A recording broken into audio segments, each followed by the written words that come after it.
Let's do it.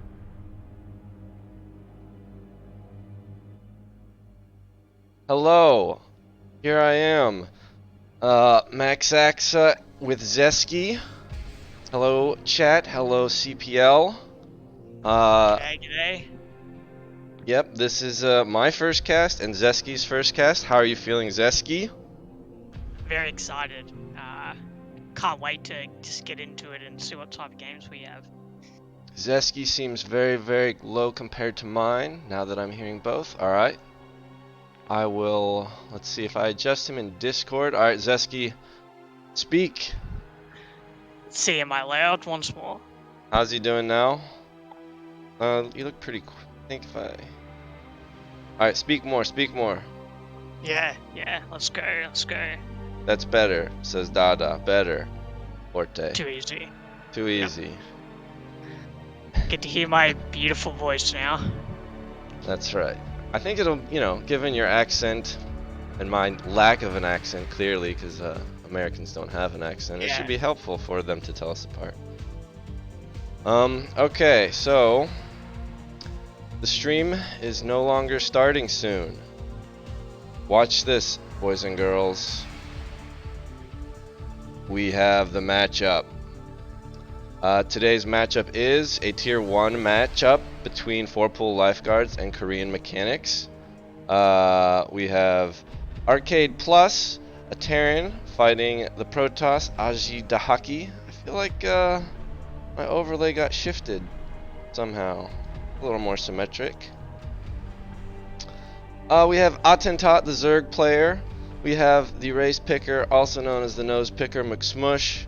Balance, Zerg versus Forte Terran. We have another race picker slash nose picker, Kanzaki Renko versus the Terran Mazer. And our final matchup will be ZVZ between Sirref and IRK Cause. Or do people say IRK Cause? I don't know. What do you think? How do you say it? IRK. IRK? I'd say IRK. Do you know what it stands for? If I'm getting it wrong, no idea. If I'm getting it wrong, please tell me. Because, love to educate myself. Yeah, I'm not. Are you active? Like, I'm not really active outside of CPL. Okay, Forte says IRK. Does Forte know what it stands for? I do not. Please educate us. All right. Are we ready for Game 1 TVP on Polypoid, beloved 4-player map? I say we go. Go ahead and start it up. I will transition us over. Let's go. TVP is gonna be fun. Wait. Okay. All right. Go for it. We have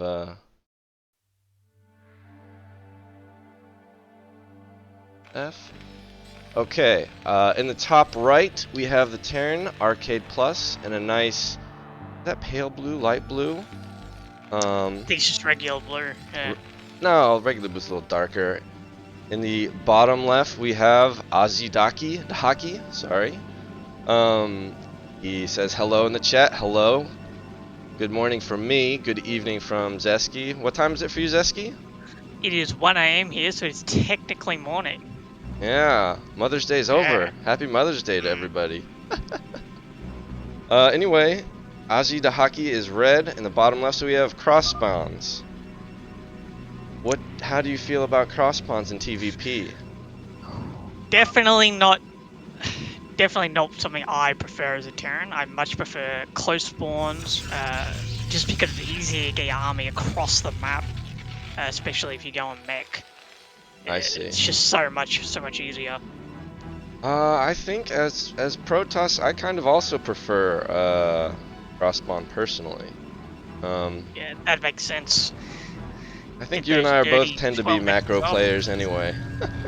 Yeah, well, I tend to just focus all the way up to late game. But I'm excited to see what Arcade Plus has for in store for us today.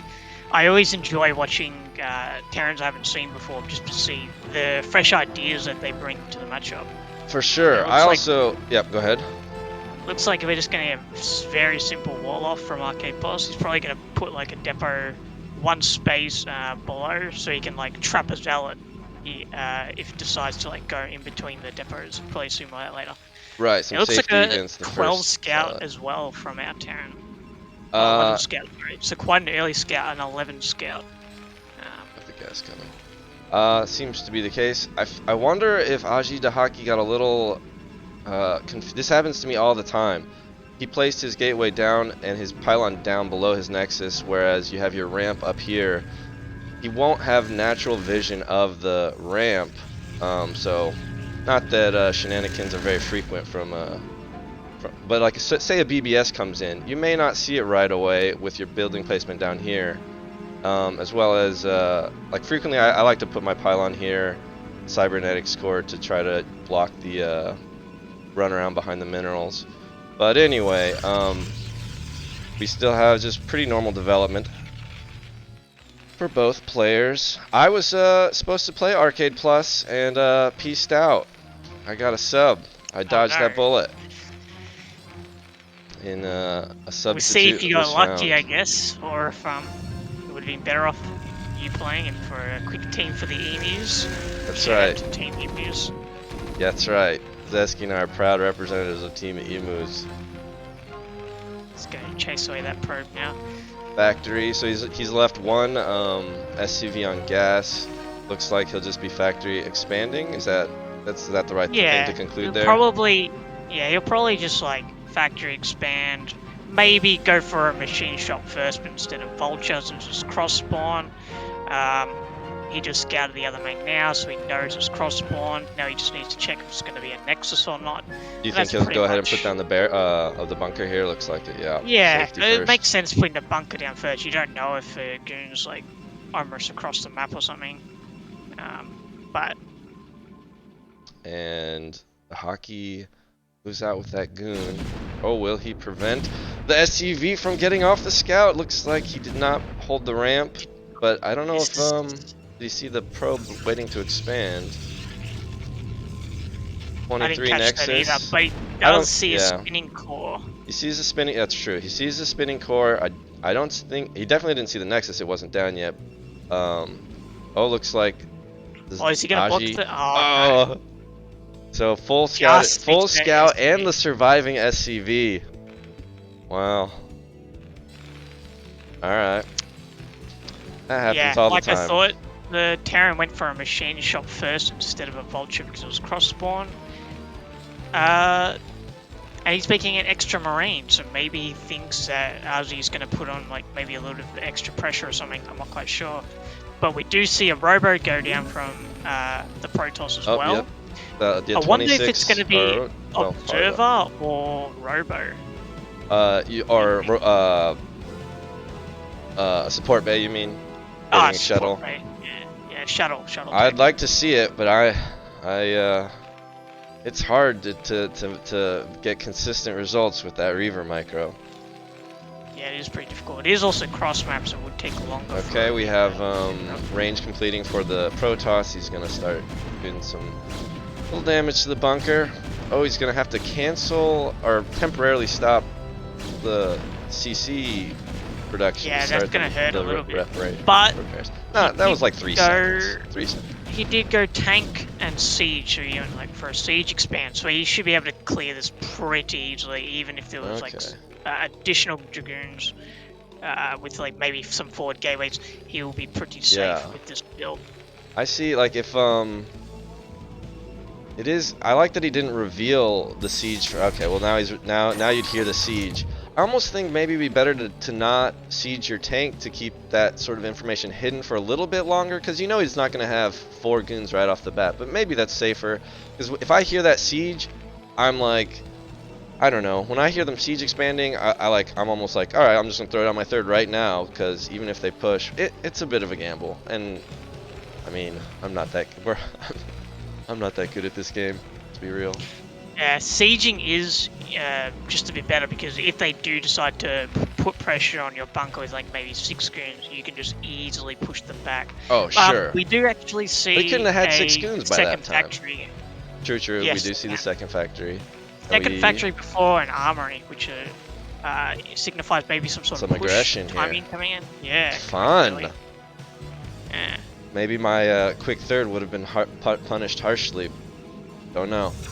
Maybe.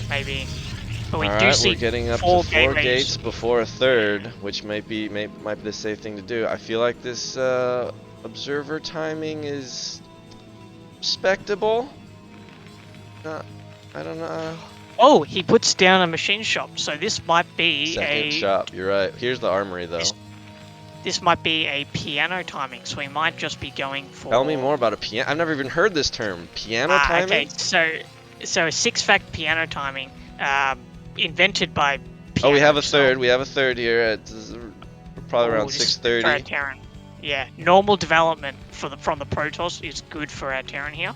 Although he is cross spawn, so this is slightly weaker than usual. But basically, this is like 6-fact, except the build's a little bit altered, so you pump out a few more extra tanks. Pause that thought. I've never had to do this. Going D&D because I'm casting, bro. All right, go ahead. It's pretty much done. Just like like a regular 6-fact time, but usually you get like maybe a few more tanks just because of the way it's optimized. But he is making vultures now from his factories, but he did put down another 2 factories. So we're definitely going to see some aggros. Oh, he's not going to... Okay, he's moving in with the observer. I was worried for a second he wasn't going to get off his scout. He's still not. Is he going to see it all? Yeah. Okay. Sounds good. See every factory. This is pretty big for arcade. For the Protoss. Dahaki, he knows exactly what's coming and he can prepare for it. So yes, exactly. So a fourth. Oh, that's a big risk. I wonder if he regrets that. I think a cancel here, putting down 10 gates, stopping probe production is what Jumper, coach of Team Emus, told me to do in these situations, and I have taken that advice to heart and found success with it. Definitely works a lot of the time because a lot of extra gateways compared to that many factories tends to punish it pretty heavily, especially cross spawn, where the Protoss rallies are just way closer if the Terran decides to push across. So it'll be interesting to see how Arcade plays from here. What response are we having? We're not seeing more gates. I feel concerned for my Protoss brethren here. It is concerning. 85.99, at least it's not supply block. I panic in these situations. He does have a good... Oh, we didn't even see the shell come out. He does have a nice group of Dragoons here that will slow down this push, perhaps forcing them to siege and resiege a number of times. At least he's not committing to like a bunch of cannons down here, because I'm feeling like if he can sacrifice this, that might be what's necessary when this push comes out. We'll see. Are we going to have maybe a quick Arbiter out in time? Because we have a lot of gas built up. No, we don't have the Arbiter tech coming. He is transferring. Nice timing on the probe transfer there. Very nice. And he has a great probe lead. But will that be enough? This push is coming out. Supporting with the early Goliaths. How do you feel about the quick Goliaths? Is that quick? I generally would scout for any sort of shuttle usage at all, but he does have the 1 shuttle, so 2 Goliaths is more than enough to really handle it. But we'll see. I would definitely grab Goliaths if I see shuttles or any Reaver tech. But it looks like he's going out pretty soon. +1 is nearly done. Should be finished in just a second now. And mines are on the way. I think he's saved up his scan in case of DTs, perhaps. However, he has a lot of scan. Exactly. He's got a ton of scan. Some earlier scans would have been nice, but he's making the exact right call, even though he hasn't scanned really. However, he won't know about this 4th. Oh, we're gonna see some clever cutting off of reinforcements. This is a good engagement. Gonna get some value here, but we're two front battle. Losing those Goliaths there, maybe. This is some good control out of the Protoss here. Kiting back, not letting, although he hasn't forced a siege yet. I really want to go back to, we'll go check this base of the main. Alright, he's got 5, 6, 7, 8 gates. Trading well there. He's forced a siege, it's slowed down. We have in production Vulture follow-up, 6 zealots. He's cut probe production, they both cut worker production. I mean, Arcade Plus cut worker production a while ago. This is a battle. We have the It's looking observer pretty falling. dicey for Protoss. He's got a lot of extra zealots now, but he's losing a lot of Dragoons, and this Terran push is I think just coming across. yeah, the map. push out, they were almost equal in supply, which is not going to be good for the Protoss. I don't think we don't have legs on the zealots. Where's that? I don't know what happened to the shuttle, but he's not sieging up yet. Oh, if we get a mine drag here, right click by. Oh, it's so hard. He is out of vultures though, and he doesn't. But our Protoss is also out of zealots. He just doesn't have enough turn count. I feel like he gets. Oh, he didn't take the high ground with any of his sieging. He has the rallying vultures. He's got an Goliath there and one Marine chilling. All right, we're gonna get a little drop. Unfortunately, there's no mines to drag, but maybe he can get the tanks to fire on themselves. Maybe. Oh, he does see this mine. Very nice. No drop. No drop. Full tank on siege. That's your chance to move out. I don't know if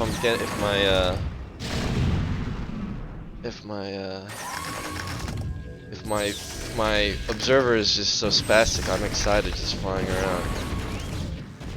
We're seeing a lot of floated resources here from the Protoss. That hurts, but the panic is real. The thing is... Oh, he's got his 10 gates now, Max. He's got his 10 gates. He heard you. He did.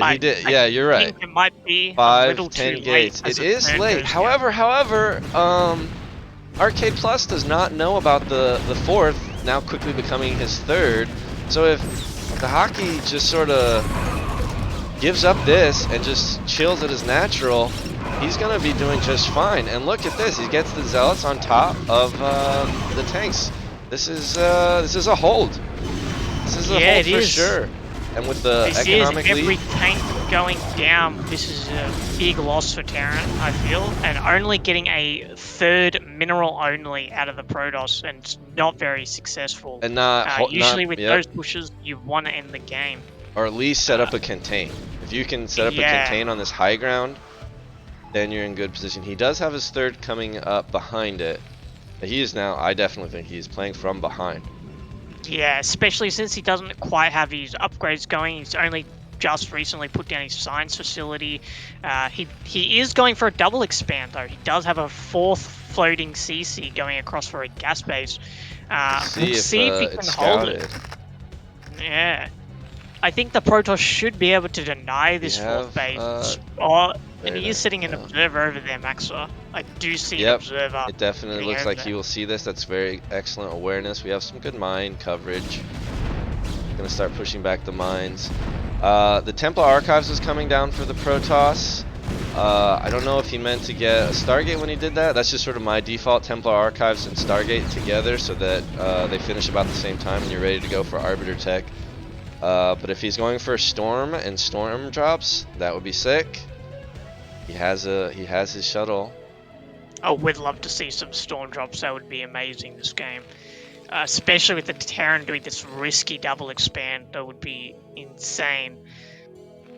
So it looks like Protoss does he actually? He does see the fourth base, but he hasn't reacted to it yet. Oh, there goes the goons. I think he's preparing to move in force. What's our factory count? So we've stayed at the 6 factories while getting up the third. This looks like a dead CC to me. Or I don't think it's getting out of there either. Yeah, gone. A quick lift. Oh, but he's going left. All right. Goodbye, CC. No more center of command. Yep. Very quickly check our tank count here. We only have 7 tanks from our Terran, so not at all the number that we need to really show. Yeah, we have a 70 supply lead for the Protoss. Yeah, pretty significant. Not taking a third gas. We have our Templar. We are going Storm. Very good. Alright, I'm very excited. Just want to see that support bay go down so we can get some speed. Oh, we're getting some. You have to keep the mine cover. You have to keep them well trimmed. It's like good. It's like personal grooming. You can't let it keep growing. You cannot. That mine count gets crazy. You can kill a lot of zealots. I love to see it when I'm playing. the Protoss is taking another expansion. It's really good. Like overall, the Protoss is ahead, but he is floating a couple of thousand minerals. So it would be nice to see maybe another base get thrown down, but we'll see. The Terran has got really good mine coverage at the other bases. He has also got a vulture at that 3 o'clock base, 9 o'clock base rather. But he sees it. Yep. Yeah, maybe Arcade can do something with it. No, I'm jealous of such great map control that arcde is maintaining. I feel man, a good Terran just like my game that was casted last week. I lost to pure vulture essentially. When a Terran has good vulture control, it's very difficult. It's scary, especially right now. He's picking off the Templar. The full army right as the push comes in. Right as the push comes drop, in. well-timed drop. Will we get any storms off? Crazy. But we have no. I mean, it's just such a huge supply lead. I think he's just gonna run this Terran over Maxa. Oh, we see a D-Matrix and Storm. It does look like a route for the Terrans. But oh, he overstays his welcome, maybe. Yeah. Yep. Oh. Wow. Okay. Didn't even have +2 for that attack. That is quite impressive. Didn't expect that to come out. The changing of the tides. Wow, that's quite a significant blow. He did lose a few tanks, but not nearly enough. I feel like that was definitely better for our Terran. Oh, hello, Chill. Thanks for staying up for us. Chill's also an Australian emu. That was cool. A good hold. You know, he got the Templar tech, but he only had one storm in there, which I think would have been very nice to have had a few more storms. Yeah, I think losing that Templar at the beginning really did hold that whole. Oh, did he have a second Templar that he yeah, had? that got picked off by he sent forward vultures to pick off Templar, and he got one at least that I saw. That's true. That's true. The vultures did not die in vain. Yeah, they did a lot. That probably held the attack, to be honest, because a couple of extra storms definitely would have changed the maths there for sure. Yeah, he could have maybe dropped the 3 zealots and have a Templar in the shuttle so that it would have been positioned, but that's just like so hard to control. I attempt such things. I believe when I first saw that style of play, I tried it against you, and I did it. It worked for me the first push, and then the second push, I just got like no storms off, and then you retook the lead and won. I don't know if you remember that. I believe that was against you last season. Again, we played so many games, I cannot remember every single one. I'm so sorry, Maxa. It's quite all right.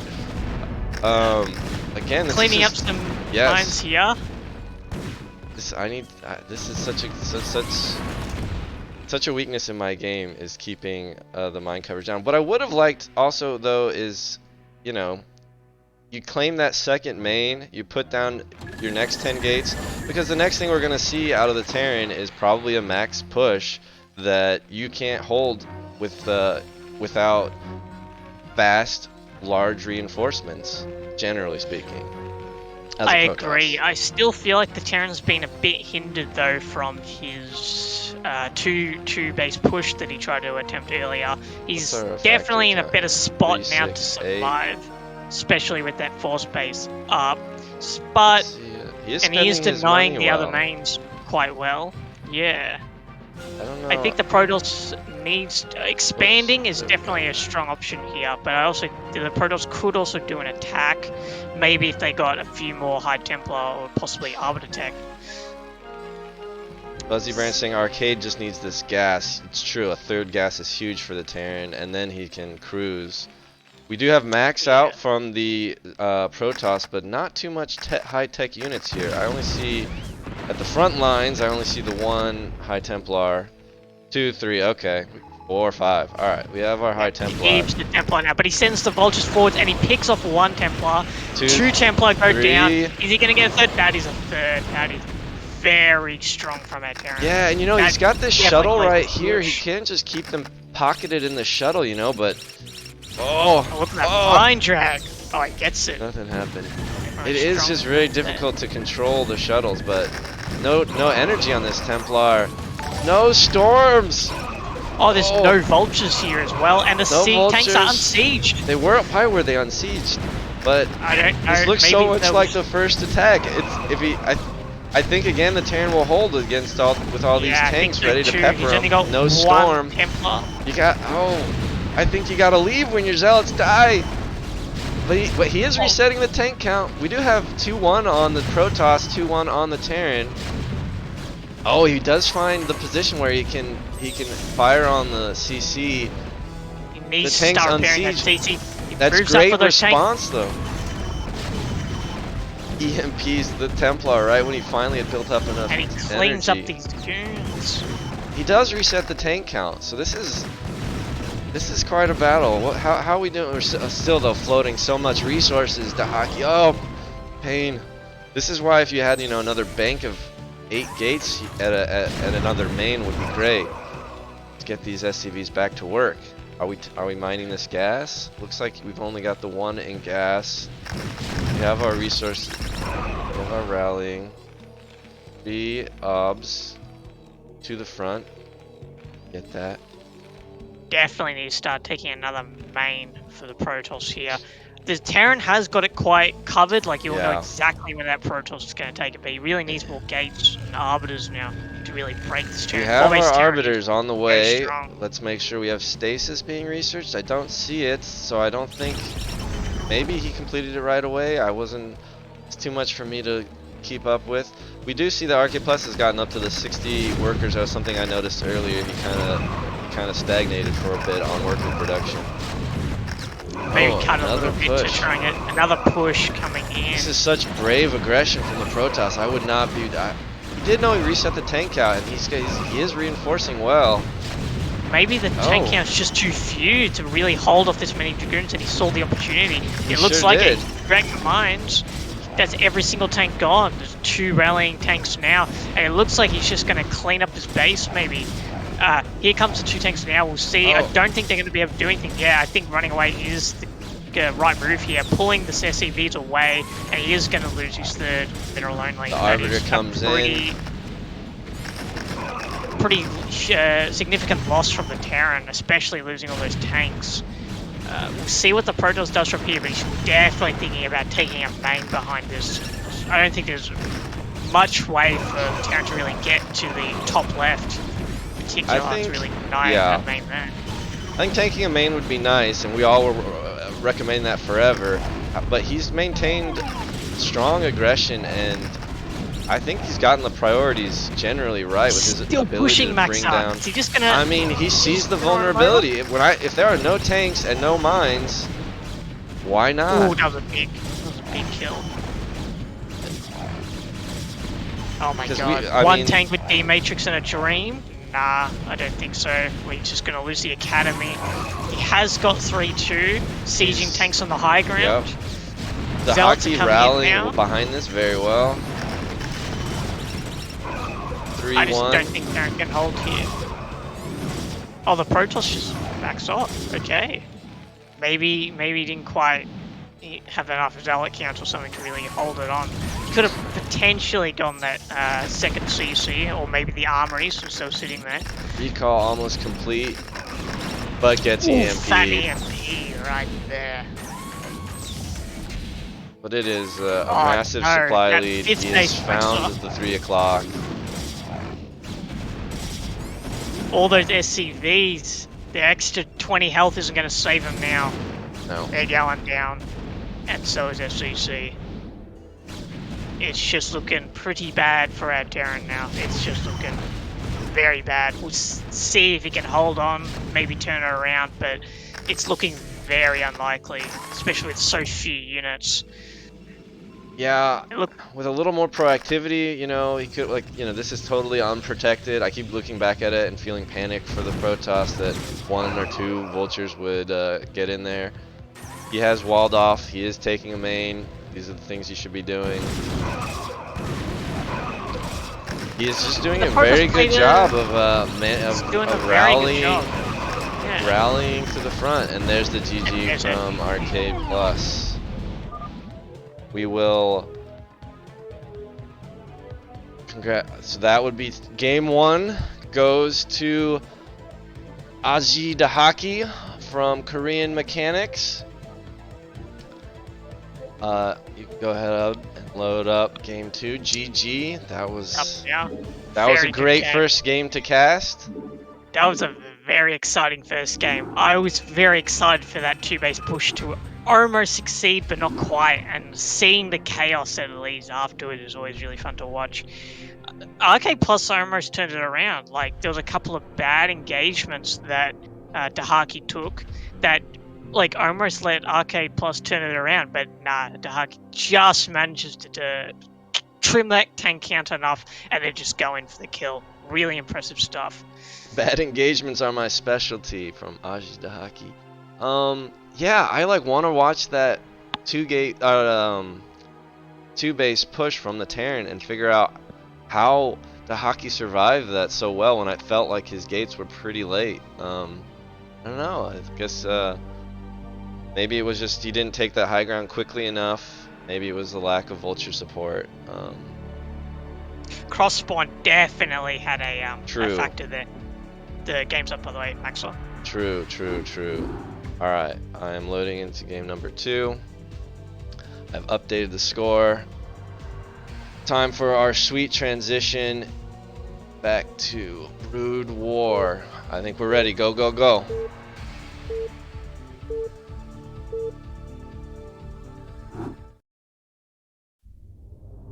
Alright, we have in the teal, in the top right, Arcade Plus. This is a 2-player map, Butter, so they know where one another spawns. And in the bottom right, the red Protoss, Dahaki. Good luck and have fun. Both players very mannered. Good to see. I haven't actually played this map that much in TVP. What do you think about Butter? Oh, it gives me nightmares. I lost last week to Jess from just mass vulture harassment. I've recently changed my mind on how I want to be expanding.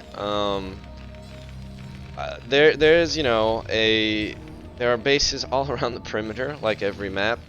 And my tendency was to just keep expanding towards the far side of the map and up the other side.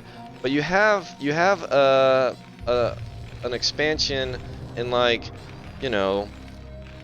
not like, I guess in like the 2 o'clock and 4 o'clock positions here and here.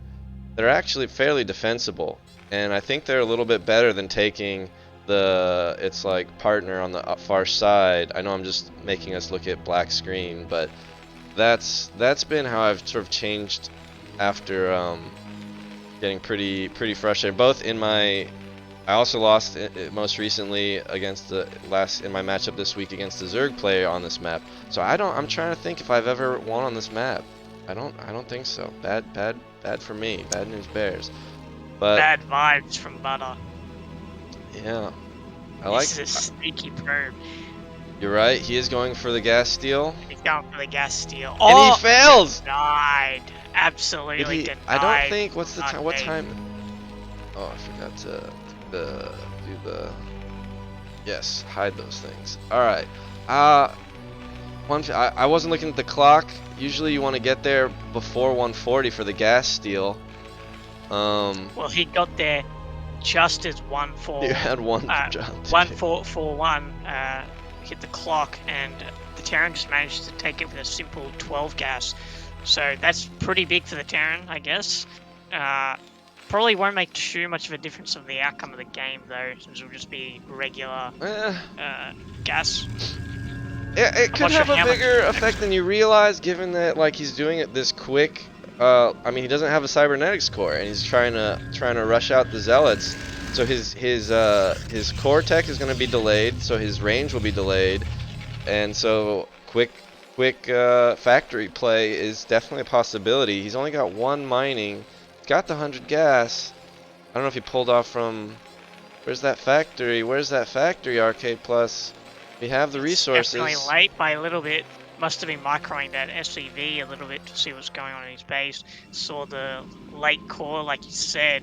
And maybe that was the case. He's still got the SCV living. I mean, his SCV doesn't need. There's no Dragoon, so he shouldn't be too tough. But this Zealot is going to cause some issues, though, especially with only having 2 Marines out, and he's so far away from his sim, putting down this bunker.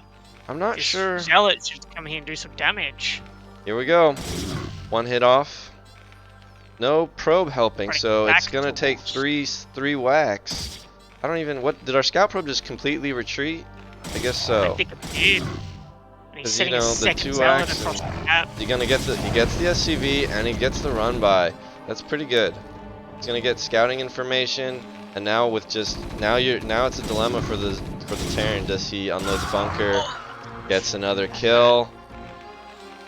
Oh, and the factory, the add-on starts. Yeah, I'm not sure about that decision. I think you really need a vulture in this type of situation. Yeah, I wonder if he didn't even notice that he blocked the gas steal. Because if you notice you blocked the gas steal, you kind of know that the likely thing is that the Protoss is going to gas steal and do Zealot pressure. Oh man, oh man. How come this never works for me? Alright, we have Zealots in the mineral line with only 1 Marine here. He's keeping the 2 at the bunker to prevent any reinforcements. This will get cleaned up, but at what cost? It did quite a bit of significant damage to the economy for sure, pulling all those SCVs. Goes for the run by with 2 Marines in the bunker. I don't think this is... What? I don't think this will do too much damage, but he might be able to trim a couple of Marines. You're right, he might get a couple of Marines. We are seeing still, look, there's no natural started. It is a slight worker lead for the Protoss. Looks like this goon has 2 kills. He's getting away. SCV for the kill. Oh my god. I think he's... There we go. Alright, taken care of. We have 1 back in the bunker. The natural is started for the Protoss. This is looking good for the Protoss for sure. Still no natural from the Terran. So we went tank first. Yeah, I think so. I think that's the right call because of all that eco damage you took. It's very possible to have like maybe a goon or 2 by now come out and start harassing that bunker. You definitely need a tank, that's for sure. But this natural is really late from our Terran, so the Protoss is gonna get a significant eco lead yet again. Yeah, we still don't even have. We have a second factory. Or no, we do not. No, we just have siege expand going on, and it looks like these Dragoons are just gonna dance around the bunker. We are seeing a supply block from the Protoss. He's going for a max up. He's going for it. I think he 5 Marines in a tank. He sees there's some weakness here. He needs to. Definitely if he can get the target down. Both of these goons are super weak. Oh, but he's not gonna get the kill on either of them. Don't lose those guys. Let them regenerate their shields. But I mean, we saw this in both games that the hockey has very good goon control. He just keeps the Terran herded in. But now he didn't hear the siege and back out. At least that's fair. Only lost 1 though. That's pretty good. Could have lost 2 from that splash. We have our natural done. We have our probe transfer. We have Reaver Tech. Reaver Tech, I'm excited. I'm very excited to see what he can do with a Reaver. Terran's going for just straight siege expand, and he's just put down an E-base. We'll see if he can get like a turret ring or something up in time for this Reaver that's going to go across the map. I'm not too sure about the maths, if he can actually get those turrets up in time, but I'm excited to see. I think he should be able to get the turrets up in time if he maybe cuts an SCV or something. Natural CC coming up for our Terran, almost completed. We haven't started like an additional factory or anything, so definitely not going to see any sort of pressure from our Terran. Maybe an armory will go down soon. Really excited to see this Reaver. I'm very excited. Yeah, it's a great way. He's forcing more pressure on a Terran who's already stretched thin. Definitely. See how it goes. And given how well Aji was controlling his goons, I would not be surprised to see some good Reaver micro. We did see in the first game he didn't put up the turret ring, but here they come. Great read from Arcade. They will be done in time. And it will be done in time. And he's getting like the Is he turrets getting closest to the Protoss. They're like being ideally first. positioned, but there are gaps. So we'll see if the shuttle, if he reacts quickly with the shuttle, and finds an opening. Because you could slip in right here, but I think it's gonna get filled in soon. Here we go. We'll see. Let's see this shuttle. Is mean, he if going to he react in time? Oh, Well that was done, quick well done. reaction. I think, But I you know, think the sensible thing is now to just keep him here and keep him trapped in, really. But definitely put the pressure on. That's for sure. oh, that's interesting. This, you can build turrets here, and then like you get this nice diagonal. You don't need to like come. Yeah, just getting to know this map a little bit better. That if you put turrets up here, you know, flying around the top, you're not gonna. He might be able to sneak up from the top and go into the main. Because of the vision, but I don't think so. That turret's. Both these turrets might, here are gonna. I think there's no way in. We'll just see if he's gonna poke, which is sensible, but he needs to keep this alive and keep this Reaver alive for sure, while taking the third. This is just. Yeah, Reaver's very important here. Good play. Reaver would definitely deny like any sort of push out from the Terran if they decide to really go for it. I was gonna comment. Definitely force turrets. I was gonna comment a bit earlier that, you know, we did not see the turret ring in the first game, and we saw the 6 factory push. So I was not sure if we would see it here, but definitely got it up, and it was perfect this game. Although, I don't know, maybe 1 extra turret, but that's okay. I think it's actually pretty big. Usually it's 5 turrets. Yeah, 5 turrets is usually what you make for a turret ring, and they're pretty well spaced. Well, 5, yeah, but I think, he made 6. I mean, no big. It's not. I think the cost of a vulture. Yeah, I think the 6th one's going to be because he wants to eventually push out here, so you're like tank crawl with turrets. So you're like siege some turrets, turret, siege some tanks, turret, etc. And you just keep going to push the goons and observers back. Yeah. We see here he's just sieging some tanks. Gonna get some pressure. Great. He's on Aji Dahaki. His goons are they're the most well-behaved goons I've ever seen. Yeah, just immediately hopped right back.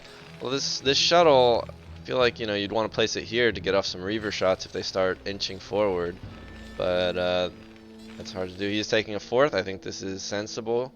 He's got a good lead. Very sensible. He has kind of stopped probe production a little early. So has Arcade Plus, or worker production. I know he's pumping up again.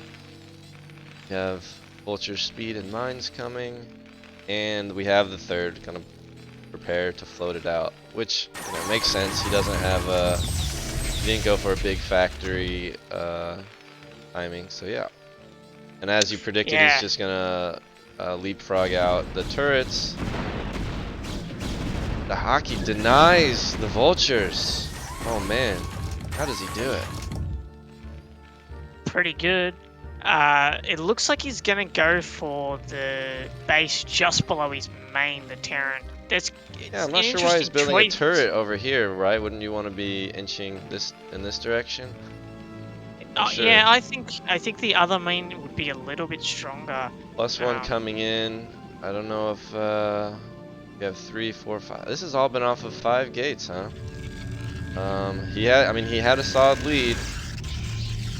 Smart, safe, putting up cannons to prevent the if vultures were to get through. Or drops, more importantly. And we're getting the Templar archives, just like first game 1.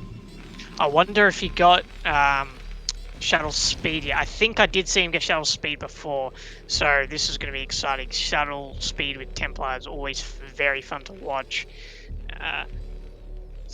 Still only. We can look at our production tab. We still see no starport from that Terran.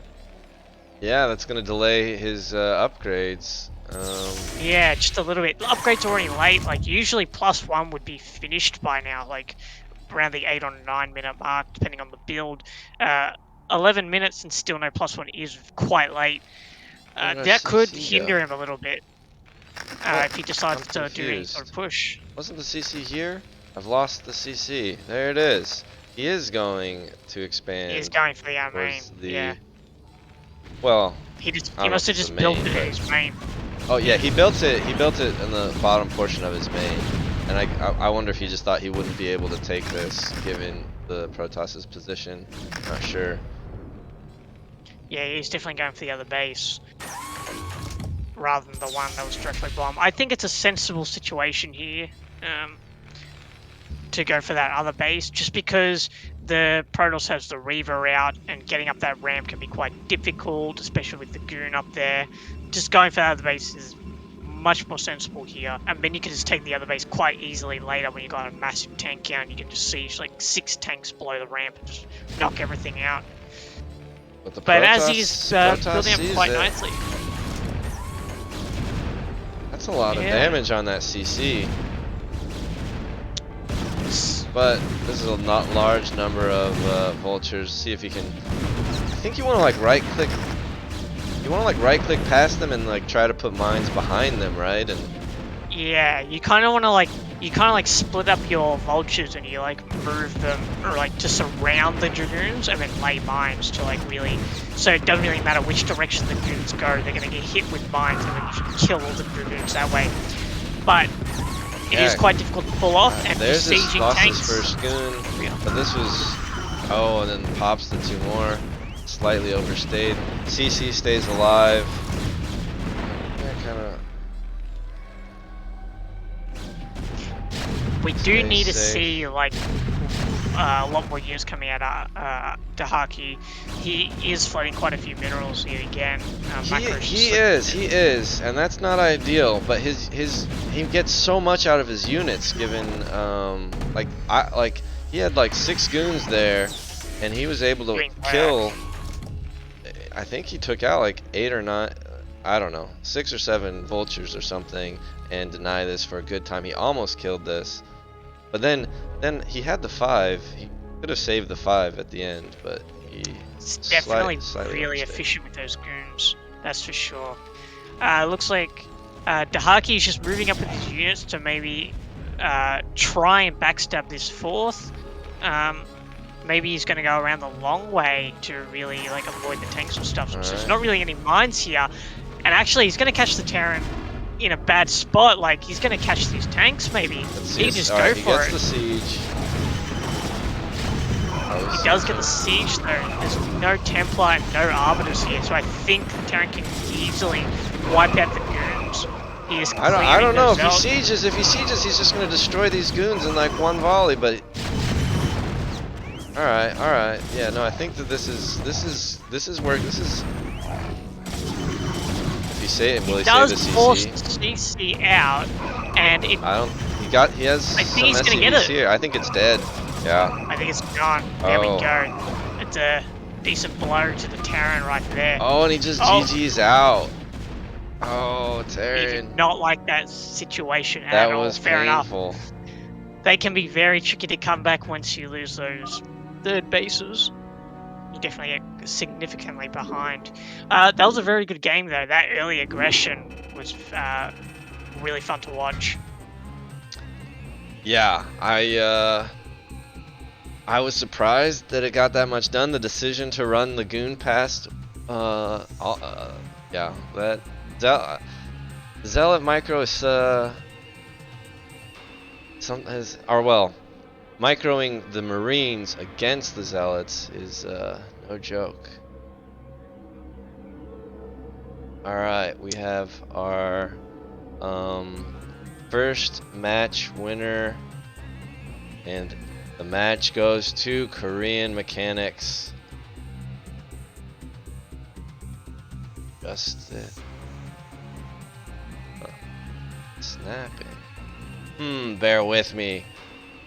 My overlay is not behaving as it was when I was preparing. Oh well.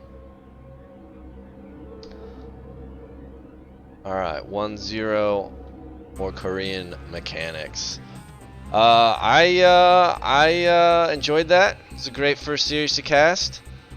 And I love seeing my Protoss brethren kill the ugly Terrans. What can I say? It was disappointing to see the Terrans go down, but Tahaki, you played very well. Credit where credit's due. True. Alright, I'm excited to find out which nose picker So McSmush we've has picked. got Zed versus Nose Picker.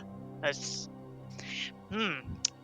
I can't wait. Like, I don't know what matchup we're going to store, but it should be fun. Oh yeah, I see. So next time, yeah, we won't even know the. Yeah, I would have to start the replay to find out. To actually find out. Yeah. Let's see. Transition in. We have in the top right, nose picker McSmush is Terran. In the lime or olive, I suppose. And in the top left we have the Zerg Nom Attentat. White Zerg. Close spawns, how does that make you feel, Zesky? Close spawns for TVZ in these spots. In this position for McSmush, I feel like turret placement is actually sort of in his favor. The main is a little bit difficult, especially with the comsat placement. It can be quite hard to get the Marines around that comsat. But the natural here, I feel like it's a lot easier to hold since it's kind of like in that, only really in that corner that mutas really come from. So you can put a lot of pressure there on the mutas there. But close spawns in general, I think favor Terran like earlier in the game and don't really favor Terran later in the game. That's like from my experience. I feel like a lot of the tactics Terrans use to keep the mutas off them by using the Marine pushes and stuff only really work in close spawns. So it's going to be interesting to see what McSmush has for us, and it looks like the Zerg is going to do just 12 hatch. Yeah, Zerg has is just building up his minerals, approaching the 300 marker. You started an overlord or something? No. Just no, you were just getting drones, and then he'll go for that. And the 12 hatch is coming on down. Yeah. And neither, so he's scouting vertically, McSmush, so it looks like neither will get off a quick scout. We will be on equal footing. Brax at the ramp. McSmush was looking for that overlord. Oh, you're right. He peeked for it, didn't see it. He peeked for it and didn't see it. So we should be. They should. Workers should actually be meeting. So they'll both be seeing each other pretty much at the same time. When you see the drone here, McSmush, it pretty much tells you the Zerg's in that spot. That too. Early in the game. So about the same timing, they find out. Yeah, sensible. Yeah. So McSmush pulls a SCV on the ramp just in case it's going to be an early Deny pull. the scout. But as you can see, half-finished hatch. Pull's not even started. Yeah. So what does this tell you when you see that you can conclude this is a 12 hatch. You see the gas being taken. How would you respond here as Terran? Hasn't taken his gas. Got the one Marine out. Starting up the second. Pushes away the drone. Saves the drone. Looks like he's just gonna take his expansion here at 18 supply. 18 of 18. A bit of a supply block. Is that normal in the Terran build, or is that a little bit of a? Nah, it's a little bit of a supply block there. A little bit of a supply block there. Usually, you want to put your depot down at 16, almost shortly after you build the Marine. We have one pair of lings being made. We have 3 on gas. Approaching the 100. It'll go straight for the lair. Boom. And the SCV sees it. Yeah, seeing that lair timing is important because he can see if it's going to be link speed or not. Obviously, in this case, it's not. And it's only going to be a couple of pairs of lings. No SCV production happening. That seems non-ideal. We have our lings chasing away the SCV. He might be just microing that SCV, or he might be cutting SCVs to try and get some more Marines and do some sort of like timing stim rush. He did get that academy quite early, so yes, I think we are going to see a stim rush from McSmush. Oh, I see. Yeah, this is quite good in spawns. From Attentat's position, when you're playing a race picker, you know, it's likely that, you know, 2/3 of the time they're not going to get the race they are most experienced with, right? It's similar to like the reasoning when you face a random.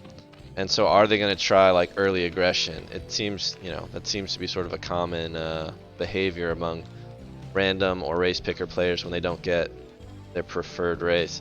We'll see if he is ready to handle this. I think Attendant knows McSmush like well enough. I'm not sure how familiar the players are, but I know both of them have been around CPL for a little bit, so I think he knows that McSmush's Terran is quite strong, and he's definitely going to respect it. That's what it looks like is happening with just a standard 2.5 hatch. There we have play. Stim being researched. Yeah, Stim's being researched. We have our 10 Marines. The timing's looking very strong. He's cut his SCVs. Cut the SCVs, Spire Cut halfway. a couple more. Yeah, to get a couple more Marines. So this attack's going to look pretty strong when it comes out. And it looks like McSmush, Tendon doesn't actually know it's coming out. Yeah, we still have drones being made. This does not seem good for the Zerg. He sees it. He sees it. The production is going to be. Is he going to put down? He's got one colony on the way. I feel like he needs him. Yep, two. Yes, he needs a couple more. Oh, he pulls him back. Colony. He delays. Manages to delay the push a little bit. He's got some idle. Okay, he puts the large. What does he got here? His Zerglings. Well, yeah, that's all he can make right now. His Spire's not quite done. Third hatch is up. Yeah, all he can make is wings. I think he's going to make additional wings. The scan goes down. Oh, I missed. I did the wrong. This with this. Just scans the natural. He sees that the Sunkens are not complete. Our first stim happens. We have a drone pull. Sunkens complete. Oh man, I feel like he could if he hadn't been delayed. Yep, if he hadn't been delayed by those 4 lings, if he hadn't hesitated here, maybe he could have gotten more done. Could have taken out some of those drones, but well held by attentat. How do you say attentat? Sounds good to me. Alright, sounds good to me too. Yeah, this is quite a big blow from the Terran, considering that Zerg also put their 3rd hatch in main. Really, those cutter CVs are going to start hurting pretty soon, especially with the meter coming out. The meter do pop, and we don't have any turret. We have 1 turret in the main. Turrets have started. They're going to finish by the meters get there. They're pretty much on time. And what then would be like the normal upgrading route for our players? Like I don't see any upgrades coming in for the Zerg so far. Is that fairly normal? Whereas we have upgrades now started. Yeah, it's stylistic. We have a whether or not you get +1. We see. So he sees the mutas hatching. Sees the 3rd hatch. Not much more to that. All right, here we go with the muta micro.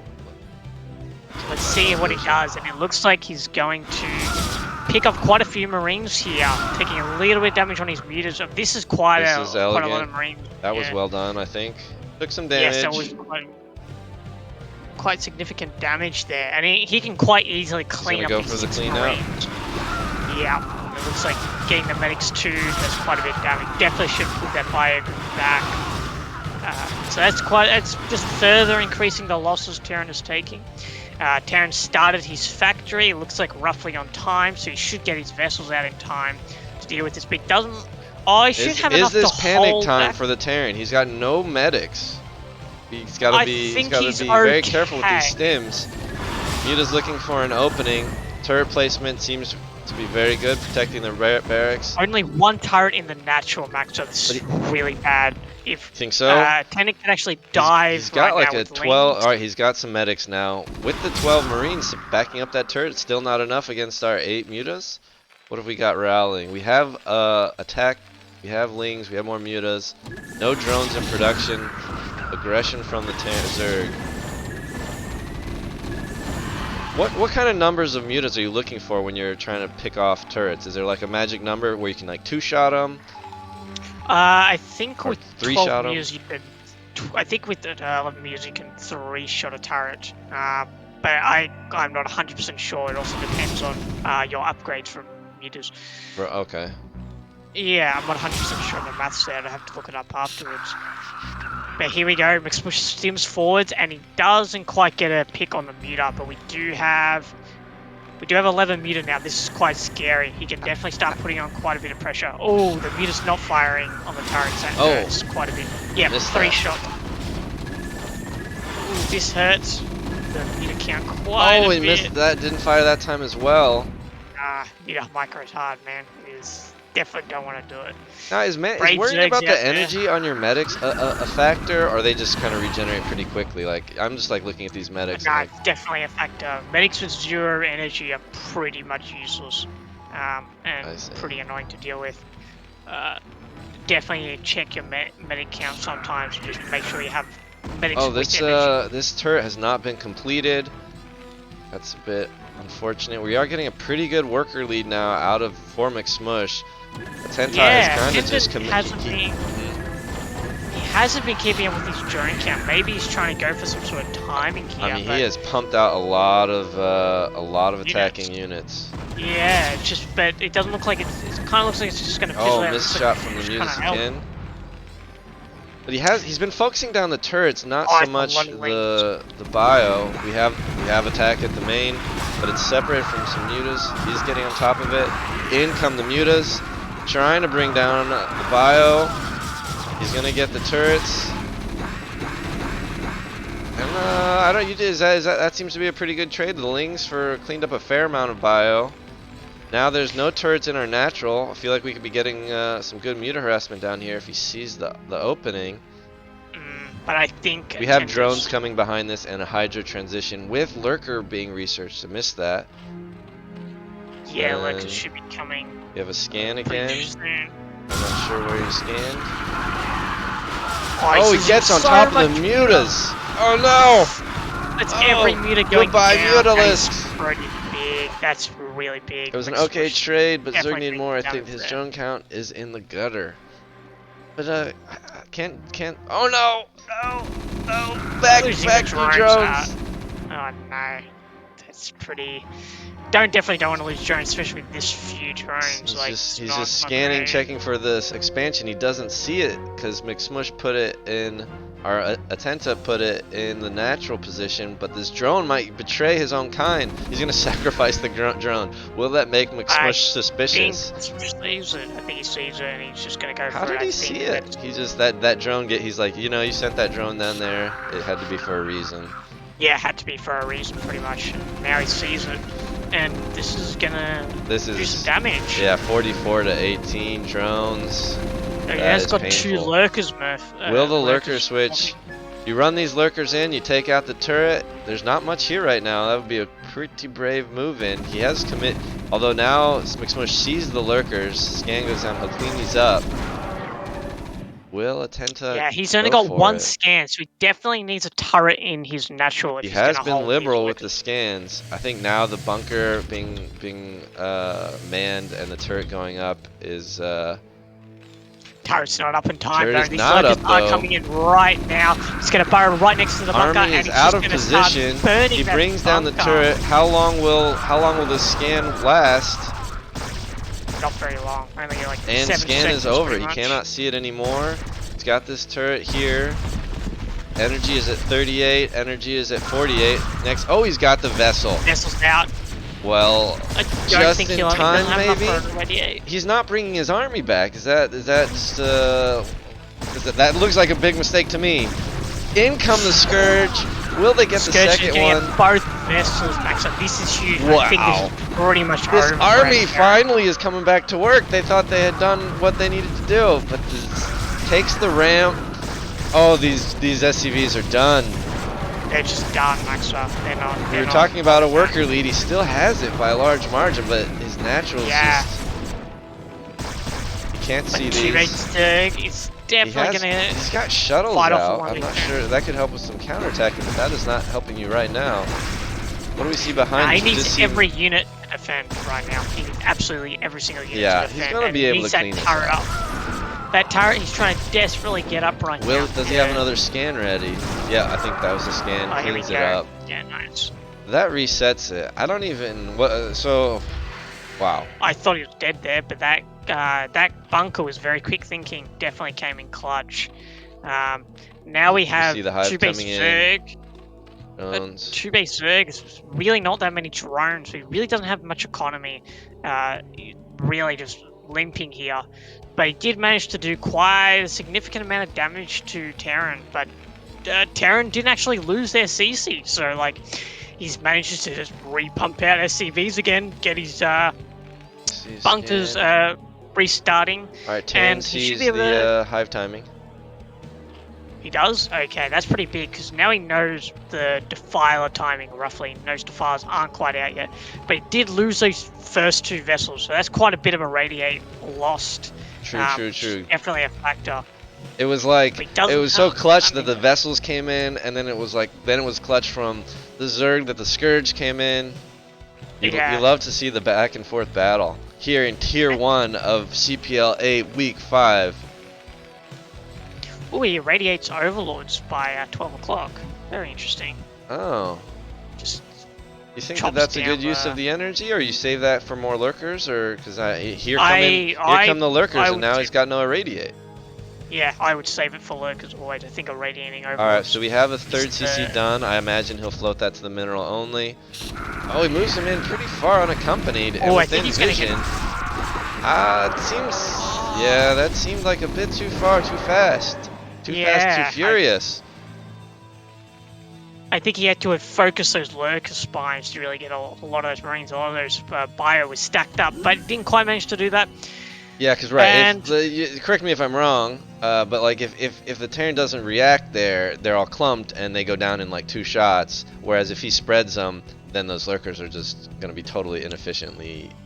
Yeah. That's exactly how it goes. And we saw the Terran did react fairly quickly. All right, so we have a 3rd taken by the Zerg here in the 14-minute 30-second mark. Good little 1-1 bio, and we have 0-0 ground upgrades, and he did get air upgrades, but we haven't seen any production of any more Mutalisks. Now we see the Hydra transition. You don't usually make more Mutalisk when vessels are out. Since vessels want to radiate. The clump is gone. Yeah, but we do have 1 dropship that's filled with units. So I'm keen to see what this drop can do, because like any sort of damage on attendance economy right now, it's definitely going to hurt. Here we go. Has so few drones. The Overlord saw it. Another Overlord sees it. Do we see any movement? Yes. Oh, nah, he does. Yeah. Well done. Well done.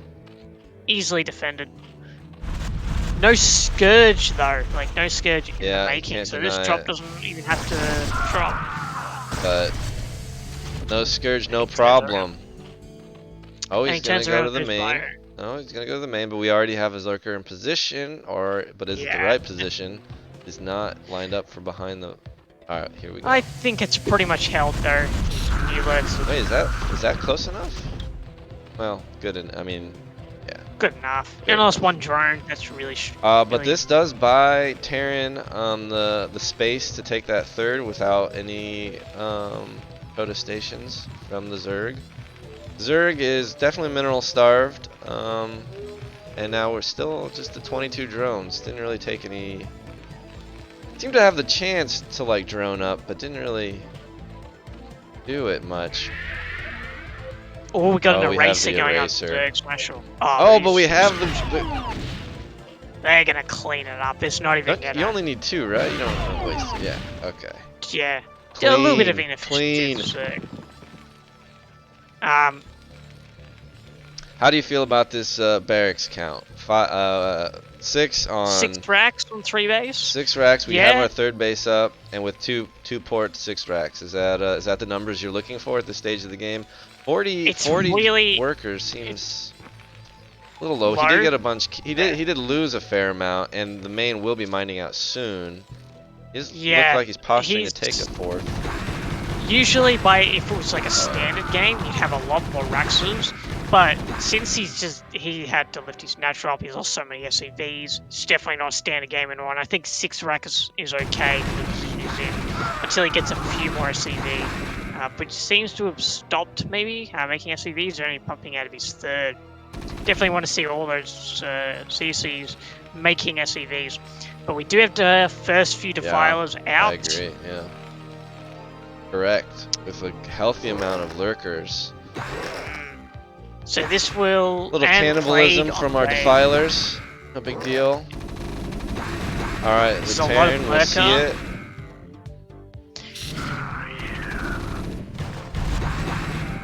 Let's see, moves out of the way. Very nice from our Terran. Dodges the spine. Yeah. And so, Terran has found this base and is cleaning it up. Oh, I didn't miss that.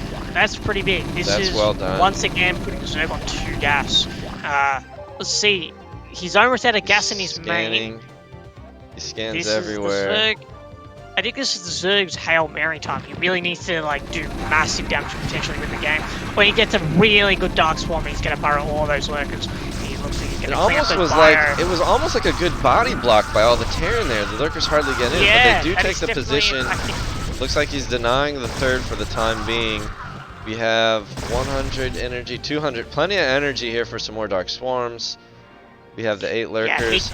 We see no drones coming from behind us. We do have Burrow being involved. Is that to save your defilers? Or is that perhaps a mistake? It could be for some late game shenanigans. Maybe for shenanigans?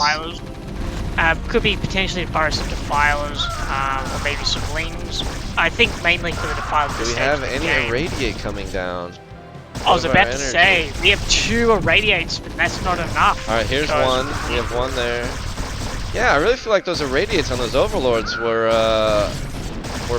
have cost him, as well as, of course, the eraser being totally shut down has given Zerg this chance to swarm it up here. But he irradiated. Okay, so we have the 3 defilers, plenty of Dark Swarms still coming. Yeah, I just don't think it's and enough for what is our vessel count? Our vessel count has just been kept down. Yeah, I think these guys, he lost too many vessels this game, and it's really putting the putt now. He's just going to constantly keep moving. But maybe he can pull this out. He pulled it out before when the Zerg almost took his natural. He might be able to do it again. But yeah, he's just going to constantly keep crawling with these Dark Swarms. We are down to 10. Oh, I'm the worst observer ever. Look at this. Drop in the main. We're down to 10 workers. Oh my god, this is the base. Damn, he's doing quite a lot of damage. He's dropping the natural. I don't know. This guy's got 6 kills here. He must have irradiated the drones. And he's dropping. I'm sorry. And we have the 6 workers, but he's in the main. They're holding the ramp. They do burrow. Sensible. He has lost his bases. He could just get death from buildings. It's a no. Yeah. Sorry, I think that's definitely, it. I think he might just lose from lose conditions. Like lose this is really bad to see. Yeah. Does he have any hidden? You know, he's got this drone. Will he see the drone? I mean, and he has enough irradiates now. I think. Even if he gets the drone, doesn't have enough. He's a. How many 1 lurkers? defiler. 5 lurkers.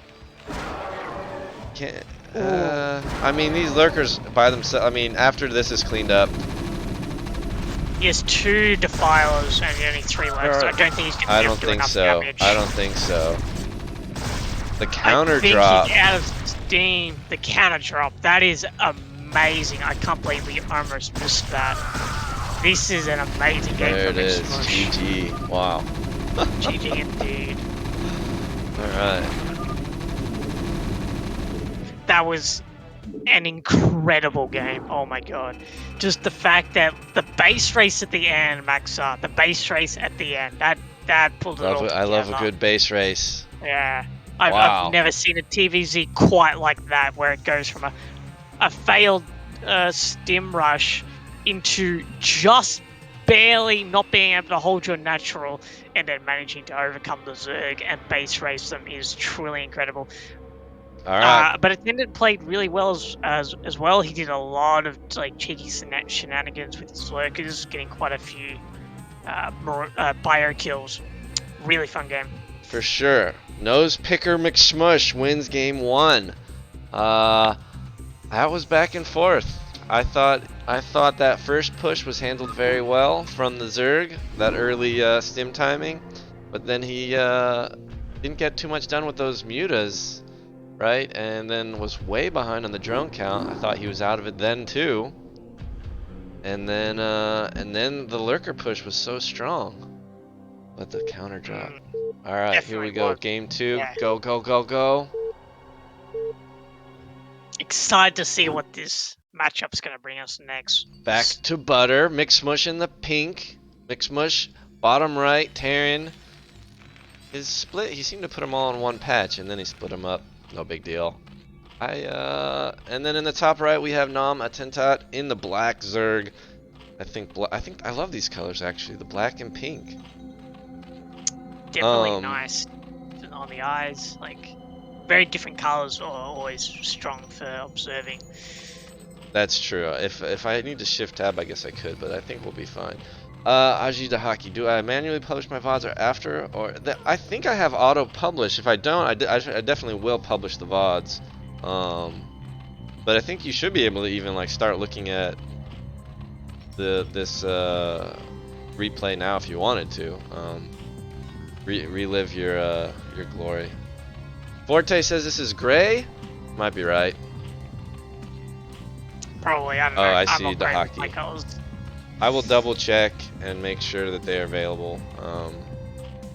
Because I definitely reshared the cast of my game of last week to some friends. Ooh, 8 racks in base, 8 racks. Yeah. In base, mixing 8 it racks. up. Yeah, I've never quite seen an in base 8 racks like this before. Usually it's like outside the natural or like in the middle of the map, but I've never quite seen it like this. I'm excited to see what McSmush is gonna do. Now, do you ever just send a drone, even though it's a 2-player map, you know where they spawn, do you just still send the drone because it could get there faster, or no? Am I totally off on that? Yeah, I've seen a number of Zergs send the drone, and the main thing they look for when they send the drone is if the Terran takes their gas. Because if they take their gas, usually means it's going to be a tech play, and more often than not, a vulture's going to come out. Gotcha. But it looks like he's going to send that drone, so he is going to look for that gas, which will be really important here because you'll see that this is a really fast barracks. And he hasn't put his pool down yet, so this ABRAX has potential to do a significant amount of damage. There's his pool, and now also the other thing though, this is a fairly long rush distance. Although we did see in the TVP we watched the Protoss early Zealot, that long rush distance did not slow those Zealots down. So it did not. You're right. I feel like for an 8-Rax it might be a little bit different, because you have so few Marines, and the Zerg can get quite a lot of slings out really, really quickly once they catch that ABRAX. So I think Attendant will be able to hold this like quite easily. So it looks like McSmush isn't going to do any sort of push, maybe. It looks like he's just blocking. Oh no, there he goes now with his 3rd Marine. Moving across the map. Yep, 3 Marines, 1 SCV. This drone chilling here. He managed to get a drone in the main Maxar. McSmush killed a drone in the main with his SCV. Oh. Wow. And then I guess was the SCV taken out after? Yeah, shortly after. Yeah. So yeah, that's quite a significant blow. 1 drone is already down, I guess. So he needs to like really 2 more drones for this ABRAX to be like considered like punished, like or punishing the Zerg for his 12. Hatch. He puts that bunker down. Should he be pulling drones here? We have the lair on the way. Definitely should be pulling maybe a few drones here. He's got 2 lings. That's not 2. That's 4. Okay, we got the. He gets right on top of the 2. He gets right on top of the 2 Marines. Will he get the 3rd? Bunker is done. Kills the Marine though. Just wow. We'll see if he gets that 4th Marine in. No, that's in. That's in. It does. Oh. Okay. So not a lot of DPS if there's just 1 Marine in the bunker. He's killing these. No, it's not. He focuses down the SCVs, repairing first. There's still 1 repairing. Now he's focusing down. Another Marine's gonna get in the red. I feel like will any more drones go down? I don't know, but we've lost. I think I've counted 4 drones going down, maybe more. This is quite a lot of damage from Attendant. It's down to only 10 drones this early is quite bad. We'll see what Attendant does here. Maybe he might go for a lean flood, or maybe he'll try to just go for a regular game. We But see it looks more like lings being pumped out. Is that the response you want? He has the lair. He has nothing like enough gas for mutas. Nah, I think he's just going to go for a Ling Flood here. But I think McSmush should be able to hold it. Sort of Because somewhat McSmush predictable, behind right? that, After doing such damage. behind that went for a tech play. He went gas and then a factory. So I'm not sure if he should be able to get that vulture out. Not sure if McSmush, you can't tell if he saw the lair or not. There goes the spire. He comes to so push. No, Maxwell. it's not looking like he's gonna heavily commit to this ling pressure. No, he does not. He's just going to let that bunker get up. Which I was going to say that without the bunker up, he might have been able to do something. With that bunker up, maybe with the SCVs blocking the path, like, we it see doesn't a look vulture like coming. We see a starport. Marines being pumped. 18 SCVs now to our 11 drones. Yeah, I feel like he made maybe a couple of extra pairs of lings right after holding that he maybe didn't need it, but you don't know if there's more aggression coming or not. Hard to make that call. Definitely, yeah, it's hard to make that call, whether or not he's taking a gas or not or something. So I guess he's only got the 2 in gas, but he is getting the spire, so I feel he's got a lot of gas ready for, he'll have probably enough for like the 6 mutas, 5 mutas that you want. Or I guess to one-shot an SCV, do you need a 6th muta? I think it's 6 muta. I can't quite remember I think probes can go down with just 5 mutas. Can one-shot a probe. I think it's 6 muta, or maybe 7 muta for an SCV. Correct me if I'm wrong, chat. Yeah. But this eBay is potentially What's he waiting for? Late. He's got the supply. Oh, I guess he needs the money. He needs the minerals. Yeah, he needs the money. Where are these mutas? Where are these mutas? Oh, so much idle larva. There we go. 4 mutas on the way. 7 is correct from Forte. In come the vultures, but they're going to be turned away. Quick little drone pull by the sunken. You know, he's got this bunker down. I thought he was going to be taking the natural behind it, but he has gone into raids.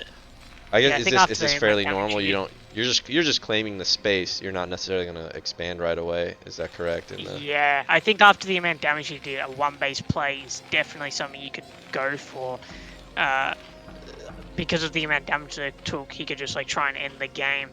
But yeah, he's making 2 raids. Wait, those were not mutas being made. I was so confused because we still have the 5. We have still all this gas banked. I guess he just went for. I guess that was a drone round of drones. 5 drones coming out. Will he be punished for this? Because in comes our Wraith, and he has no Scourge, no Muta, nothing that can fight in the air. So, yeah, so this is definitely going to kill some, like, potentially. He's already supply blocked. This is going to... Yeah, this is going to puts him in the red. Quite a lot. He's going to now is this game... Oh, we have a Scourge in production. This seems pretty hard to come back from here. Although they have equal workers. Quite a bit of damage. I mean, I guess the Wraith just is so slow. Yeah, he just doesn't kill much at all. All right. Maybe that was, yeah. It is quite a bit of damage though, especially losing. What are those units called in StarCraft 2 from the Terran that they don't shoot air to air? They just shoot the ground. Banshee? Yeah. The Banshee. Liberator? No, it's the Banshee harass. They can also cloak. Anyway. Yeah, Banshee. How dare I mention that other game? Yeah, how dare you, Max? It's brutal. Real man's game.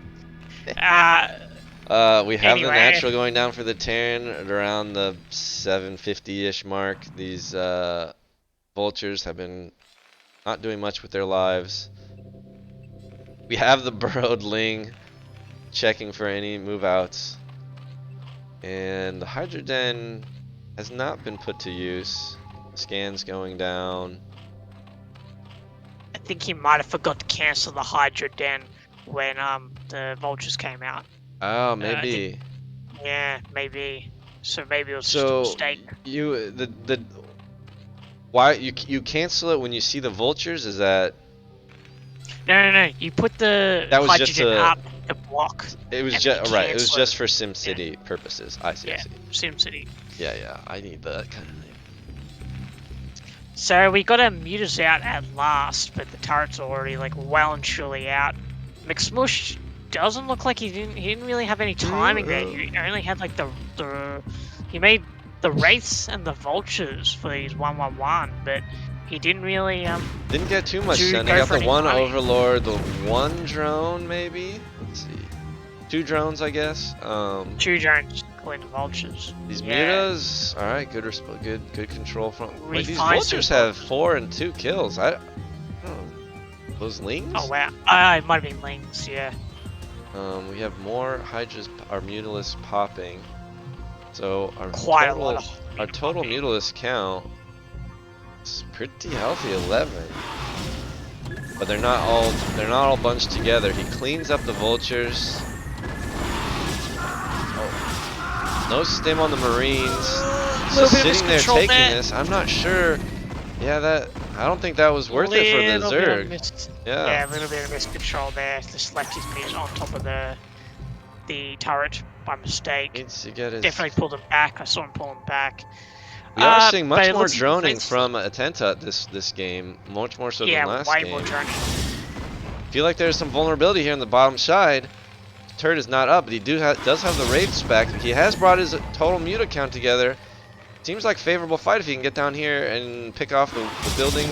Yes, picks off the building. SCV. The one wraith, the other wraith is not helping.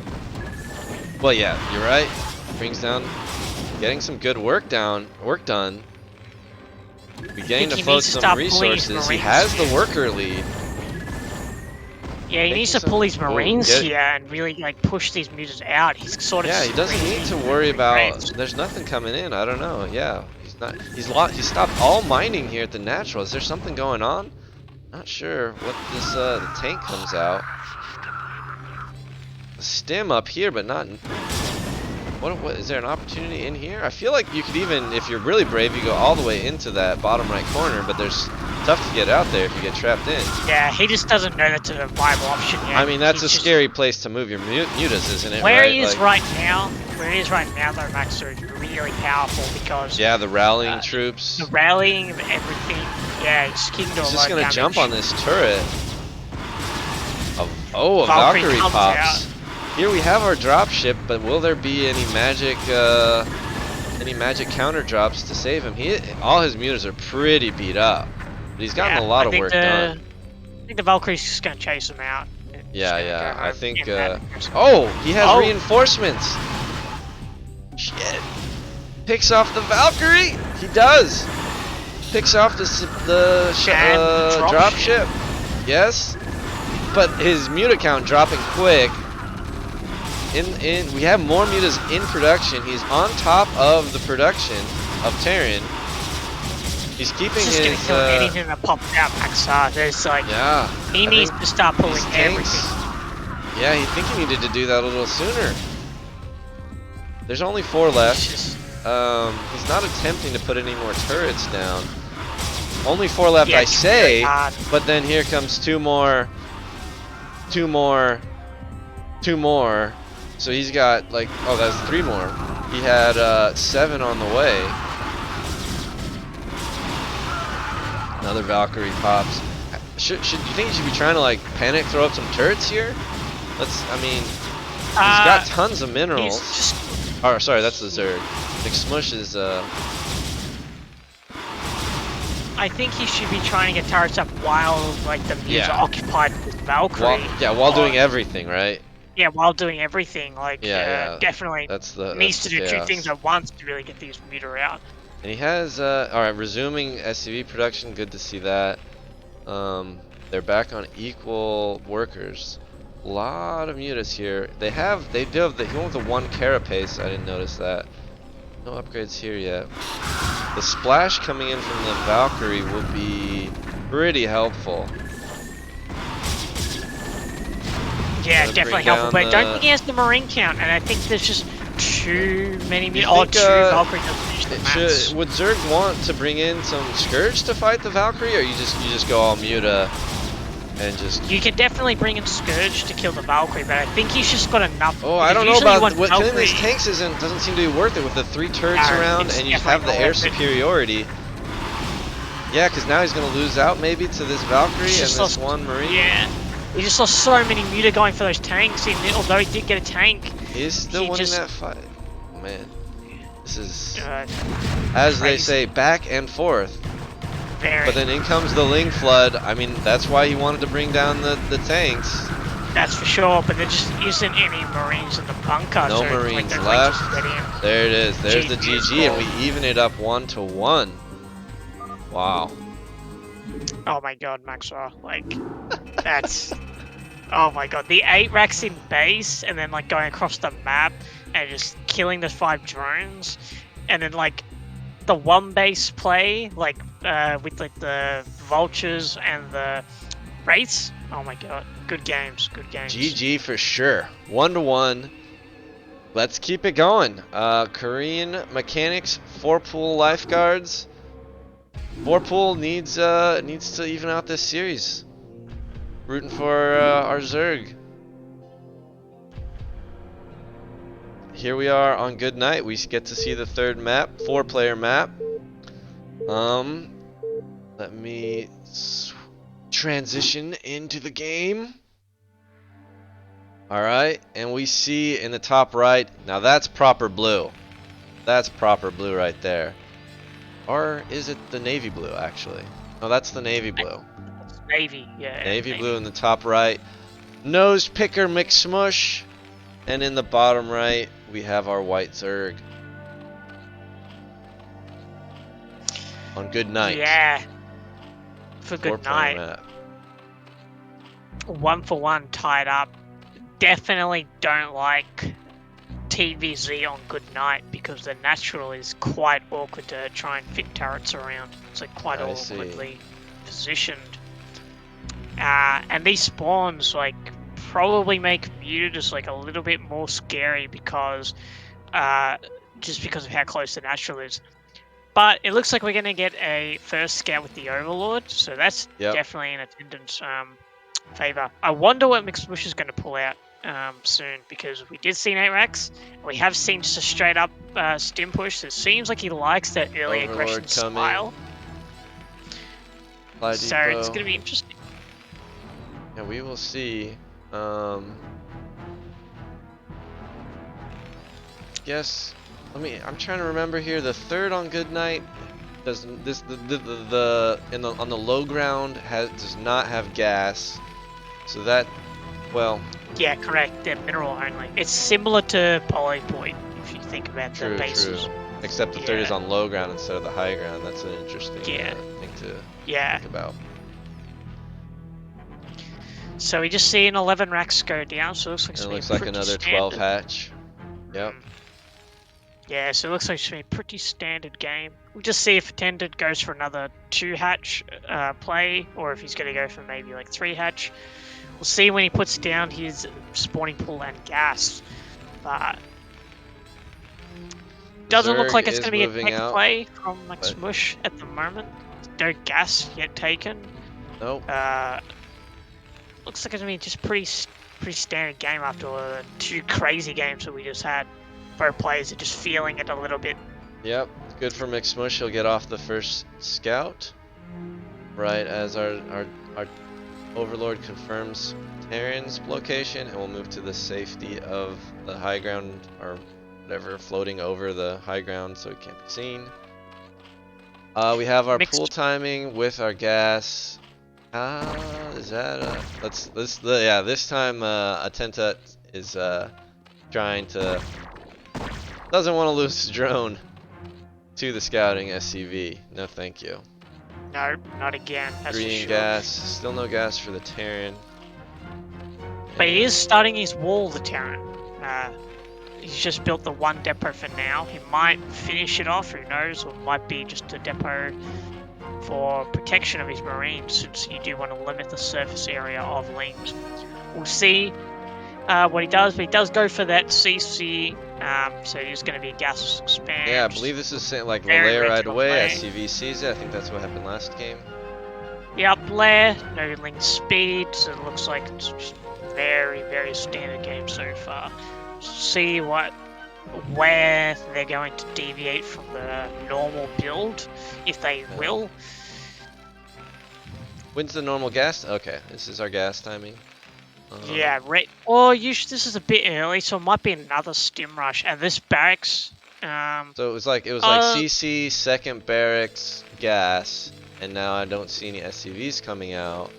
Yeah, usually you get and we're up to your 200. refinery at about 340. Starts the usually Terran Academy.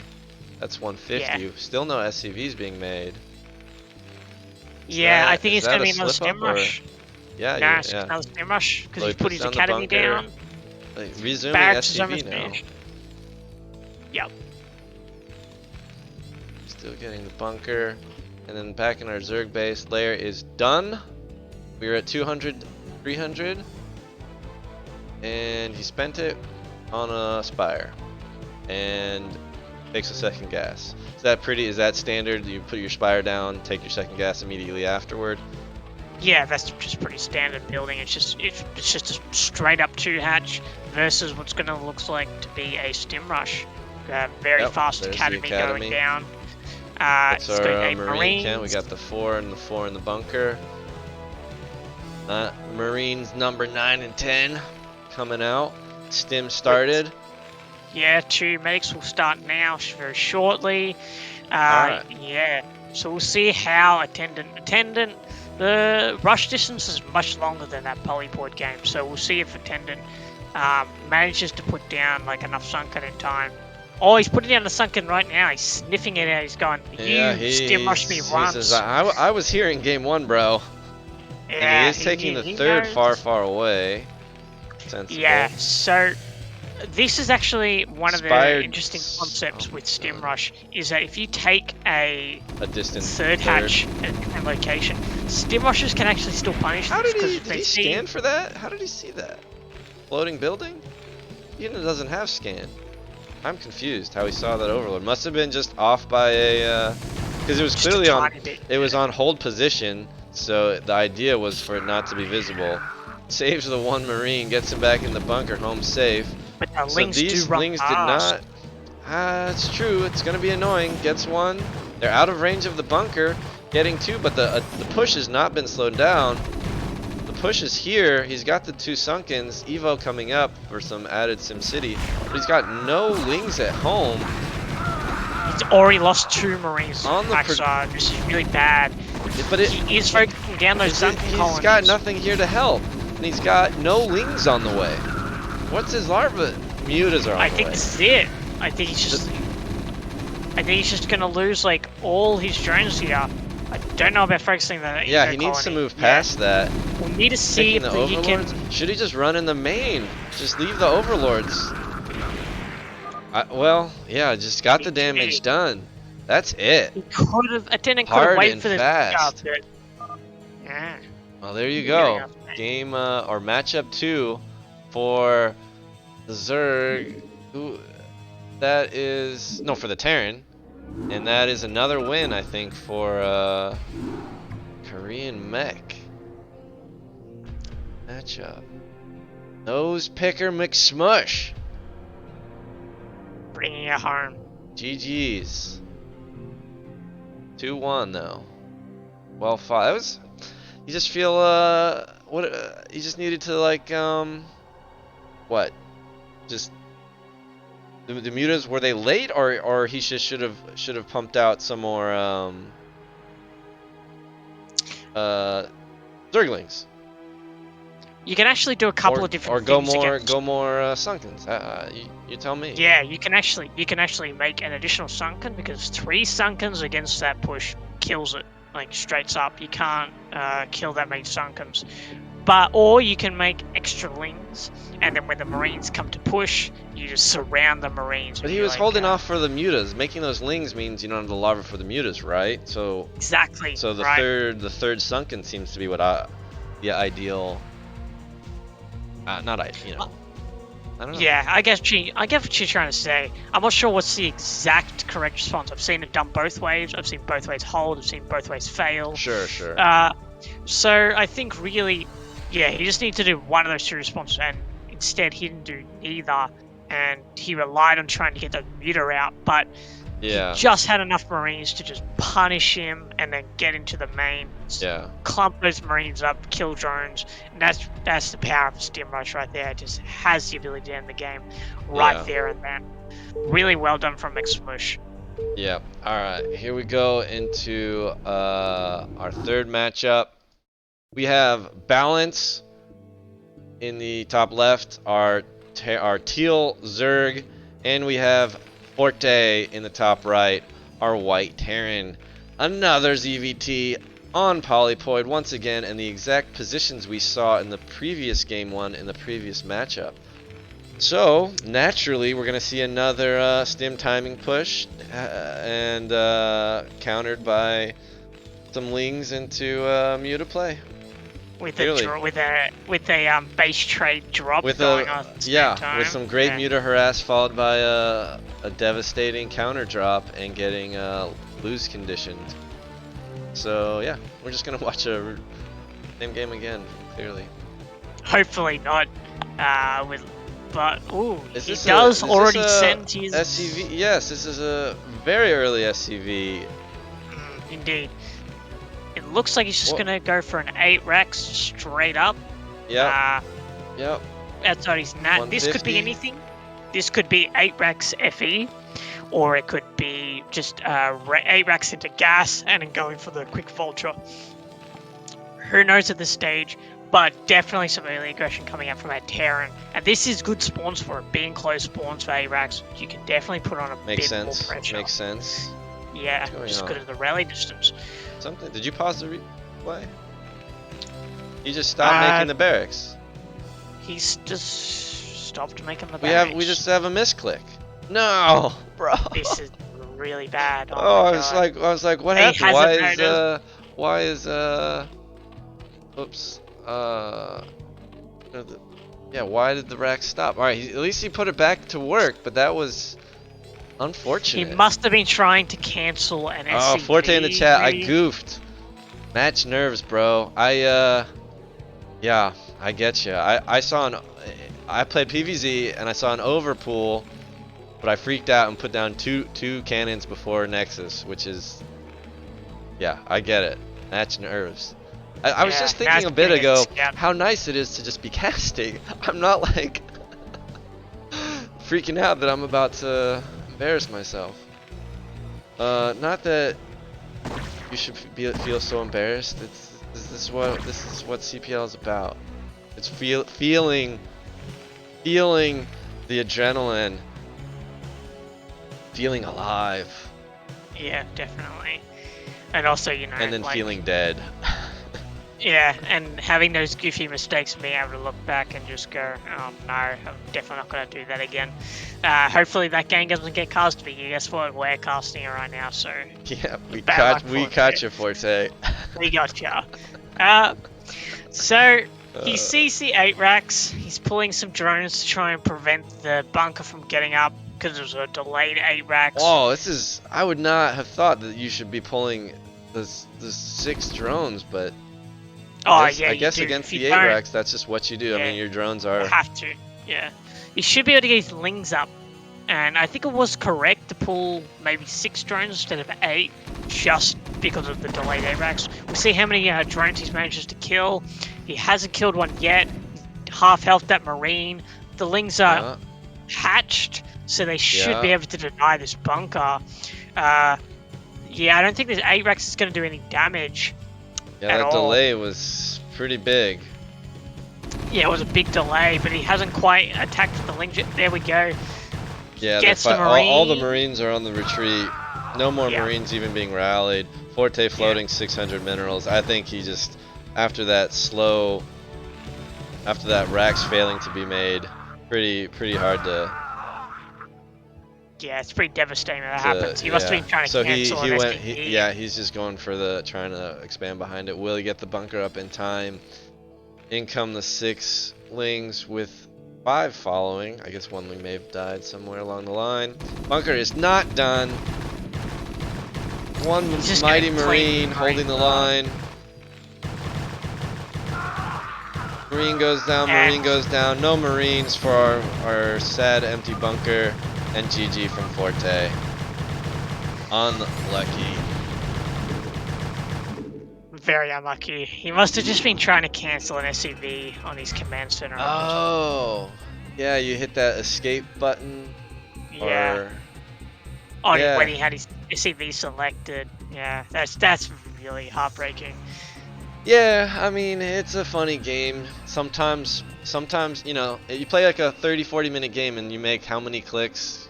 I don't even like what's your ballpark estimate for like clicks in a 30-minute game? Like a few thousand? But you think about your APM, right? We're talking about Terran here, so you know, couple of billion? No, I'm kidding. I don't know. That's hard. No, but I want like, to say yep. maybe 25,000 minimum clicks. Well, like if I mean, we could do the math. I guess, right? Because it's Zesky's right, 25,000, a million for maybe he was right about the million for Zerg or for Terran. Right. Say you average something simple. We'll just say like 100 APM. So that's 100 actions per minute. 30 minutes. That's 100. Yeah, times 30. Doing math on stream is scary, but I think that is just 3,000. No. Yeah, that's 3,000 clicks, 3,000 actions in 30 minutes. But still, in a that's only 100 APM, right? That's only 100 APM. So say 200. Yeah. Yeah. Well, did I leave the game or join the game? But still, right? Like basically one click out of, like, in a 10-minute game. Say you have 200 APM in a 10-minute game, so that's like 2,000 clicks. One click out of 2,000 almost by itself costs you the game if you don't like quickly make another click to make up for it. It's a click that you don't make in like 90% of your, or probably more like 97% of your games. Anyway, kind of funny to think about in those terms. All right, game 2, back to butter. Top right we have Forte, white Terran, and in the bottom right, teal Zerg Balance SC. I played Balance first on Protoss. Like a king of the tier maybe. I don't know.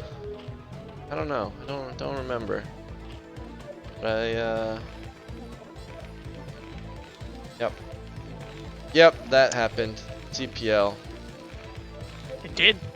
You might want to change the overlay. Okay, yeah, we'll turn off all these pesky UI elements that we don't care about. We'll see what these players have in store for us. We do not see the 8 racks out on the field. We will see what he does. We do see somewhat late of a supply depot. Maybe. Well, I don't even know. It's so weird that it's always just weird to me when I play Terran and I get 10 supply to start with. It just seems unfair. Oh shit! Stream overlay. The game overlay. I knew I would make that mistake once, and I did it. So one click out of however many clicks as a caster. My failures as a caster. It's all good. Not too much happened. Just a 9 depot, and it looks like it's going to be a 12 hatch. Pretty standard stuff. True. This game. And yep. Yeah, so I'm keen to see what Forte's going to dish out. Yeah, here we have a more standard game coming up. Yeah. And Balance too. We haven't really got to see, or both of them have really had planned for the series because of that scuffed ARAX. But Balance did do the correct response against ARAX. He even adjusted a little bit and dropped 2 drones because he knew that the ARAX was going to be a little bit late. Maybe he didn't. Maybe he just saw that the ARAX was was a little bit unusual. Yeah, he played that really well. Balance correctly assessed that situation. Yeah. That was really. You have to give credit, like handling that cheese. Like I don't know, it's tough to not freak out when you see it too. But all right, we have our pool, we have our gas, and in comes the SCV, and we'll witness these things. Report back to the home base. What is happening? Meanwhile, the Zerg also sees what the Terran is up to. Everybody's on the same page. Although Zerg does not see this somewhat quick command center. It is an unaccompanied command center. No. It's There a comes our first regular. Marine. It's a regular timed command center. That's not too quick. That's like a Okay. standard. I guess I've just gas- been taught by these other players about the stim timings and Yeah. gotten used Well, to stim that. timings, you still take a regular CC. A fast CC is usually like 15 supply or Right. 13 It was supply. the question is, do we see the second racks and the gas coming? And Yeah, we'll do see not if that's see going that. to be coming. Forte says this game doesn't suck. First game was kind of fun. It's a special moment when you see a fellow StarCraft player make the same blunders you've made, and you feel not alone. I felt it particularly as a fellow Terran. Like I felt that misclick. Like it hurts a lot. And I a feel lot of pressure on that back. I have to remember to be grateful to the Protoss gods that our probes can just start a building and then peace out. Yeah, be very fortunate. You know, dancing SCVs all over the place. Gonna chase this SCV out. There's the second main. racks. There's our gas. A bit later. Yeah. No bunker down. Seems fine. There's hardly any links on the field. This academy's a little bit later, so I don't think it's going to be any sort of. We're not making any workers here, rush. and we don't have a. There's our transfer. Very good. And the Spire's I don't think it's going to be time. any sort of rush, though, Maxa. Like this academy is not a rush. It was relatively on time, not early. Yeah, and I think he's only got the one on gas, and keeping up some good worker production. 2 SCVs, 2 Marines, and we have some drones coming for our Zerg, staying on a pretty 6 lings, and looks like he's taking his third here around the 445 mark. Will it go down balance? What are you thinking about? Little drone. What are you gonna do? Start. There we go. All right, doing the hatchery dance. We'll see if Balance wants to poke in here. It looks like he's trying to go in there. Oh, there we go. We'll see if he gets it. No, it doesn't quite. That was really fast reaction from Forte. Yeah, for sure. Very, very nice to see. And he didn't have to waste a stim. He's got his first 2 medics out. Engineering bay just about done. Get those upgrades rolling. Spire is just about done. We have about 600 banked. We have our nice supply ready, so those mutas are going to come out. He is pushing out with this group though. These right mutas now won't. If he goes straight down, those mutas aren't going to get there. We'll see. Oh, they should. The counter run. Should pop in time. Well, this run by is definitely going to slow it down. Seems to be. But he definitely.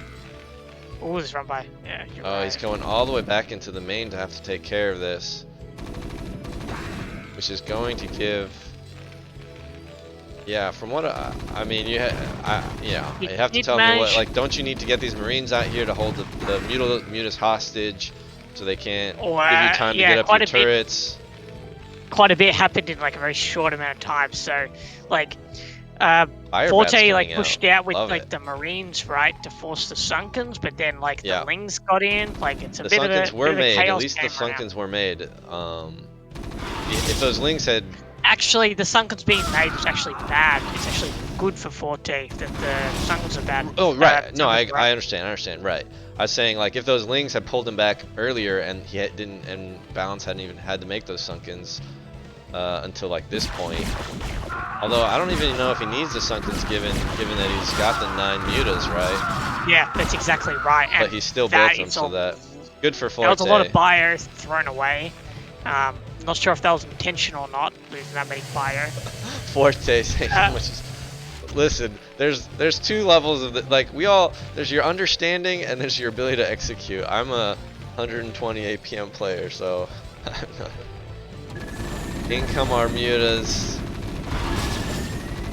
A bit of damage here. Getting a muta. It's a pretty decent repair. The mutas, he lost. I don't know. Losing a meter for a turret is Not not worth good. it. Yeah, not yeah. So it's definitely in Forte's favor. Yeah, that I think trade. maybe he should have took. I mean, here he was taking damage from a turret and the bunker. All right. Denying the factory being built. That's the pretty SCV. Will Forte get another Marine on the job, or another SCV on the job? Gets a couple Marines. Needs to get an SCV back on that factory. Found a vulnerable point here over the barracks production. This is why you need more. If he didn't lose the medics earlier, those Marines, he could have pulled them all now and started holding on to True. This is why you need to keep your bio count high. Should he's scared to pull in these front Marines because then run-bys happen, or is that just? I mean, from our perspective, we see no Lings are being rallied, so it seems like these. It's unlikely. It's unlikely that run-by will do damage because of the fire bats, so he could definitely pull those Marines. Yeah, leave the fire bats, bring these Marines. He's getting up the turret. He's got the factory under construction again. He's got a nice worker lead though. So if he can hold this, if he holds this, he should be in good shape. Looks like he's got these turrets up. These mutas are getting pretty beat up. He's gonna get any? No. Did he stim there? I don't know if he stimmed. There's a stim on the one ring goes down. There's no medics to really heal them. He's gonna lose that Rax, Maxwell. That's pretty big loss. That's a pretty big loss. Yeah. The thing is here is that the mutas, although they're not getting any eco damage, they're just killing the Marine count over and over again. Right. And the Marine is only making bio, so you really need to like consistently build that count up throughout the game for it to really have like a strong presence later. So losing that many Marines really does hurt later on. He is getting up this third. You know, if Balance can see this, he can just shut that down. But he's super focused on his muta micro. We are getting +1 is finishing. Rebuilding the third racks. That's fine for the Terran. Just let him kill that turret. Waste his time. Not really waste his time, but he's getting up his damage. Getting up his Marine count. I don't know. Giving away that turret while getting up his Marine count seems to be an acceptable trade. And he's sneaking. He's putting a Rax in his natural. But now that you feel like you need these bios nice and like sort of clumped out here. Oh, Manadog's saying he's got to get down starports too. Yeah, base is on fire. Again, yeah. If he had kept those clumped instead of coming out one at a time. Alright, he brings his Marines from the natural. This looks like the end for the muta harass. Forte is floating 1,000, but he's got the 43 workers. Will he successfully get this third up? Hydra's now on the field. Good saturation from... those Hydras are going to be lurkers pretty shortly, and it looks like Balance is just going to try... It's going to be a while for lurkers that has not researched, but... Oh, it didn't research? Oh, I don't think... Oh, no, you're right. No, it's done. Oh, yes, no, there they are. Sorry. Who am I to... Yeah, it looks like Balance is going to try and bludgeon him to death. But you really want to see Balance sending like a Ling, you know, be like on patrol or overlords, now that he's got like air control. Oh... Getting up. We'll see. It's fine. Like if he just runs in with like enough lurker and burrows them. And right. I'm just saying. I don't know how big a factor this third will be. He's not even mining from it. So right now it's actually only been a mineral sink for Forte, and mineral resources are not Forte's problem at the moment. Does he have? Minerals there, that's for sure. Let's see if how his Marine micro will be here. Definitely needs to slack down a couple of bunkers here, maybe to hold this attack. Definitely needs vessels up and on the way, and potentially tanks with this many. Pretty good spread. Takes out a lot. Very decent spread. That's pretty good. There's just too many Zerg units here. Like, there's just too many. He's got the 4 racks pumping. He's got the starport up. The lurkers run in. Should he be pulling the SCVs? Oh my god. Oh, he targets the turret instead and the bunker. Interesting. The bunker is burning. It's burning. He needs to repair something there. Nope, that bunker's dead. But lurkers only 2 left. The one's in the red. They're both dead. They're both dead lurkers. Yeah. And there are no more lurkers coming. The third is done. He's got SCVs pumping. He's aware of it. He's got a turret there. Hell, baby. He had another He had another Rax tucked away up here. Didn't even know. And more Rax is coming, and he's upgrades. He has, in the madness, the upgrades have stopped. Third, finishes third sunken, and I don't see any. Okay, there we have Queen's Nest.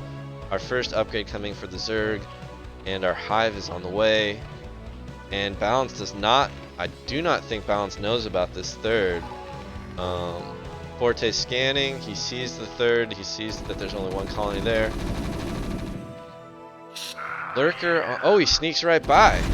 Is that just a misplaced lurker egg then, I suppose, or it must be? That should be blocked. Yeah. I think it needs to be a little bit lower before. Still though, not a very big force here, so held with the lurker already in place. Yeah, it should be fine. Trailing in.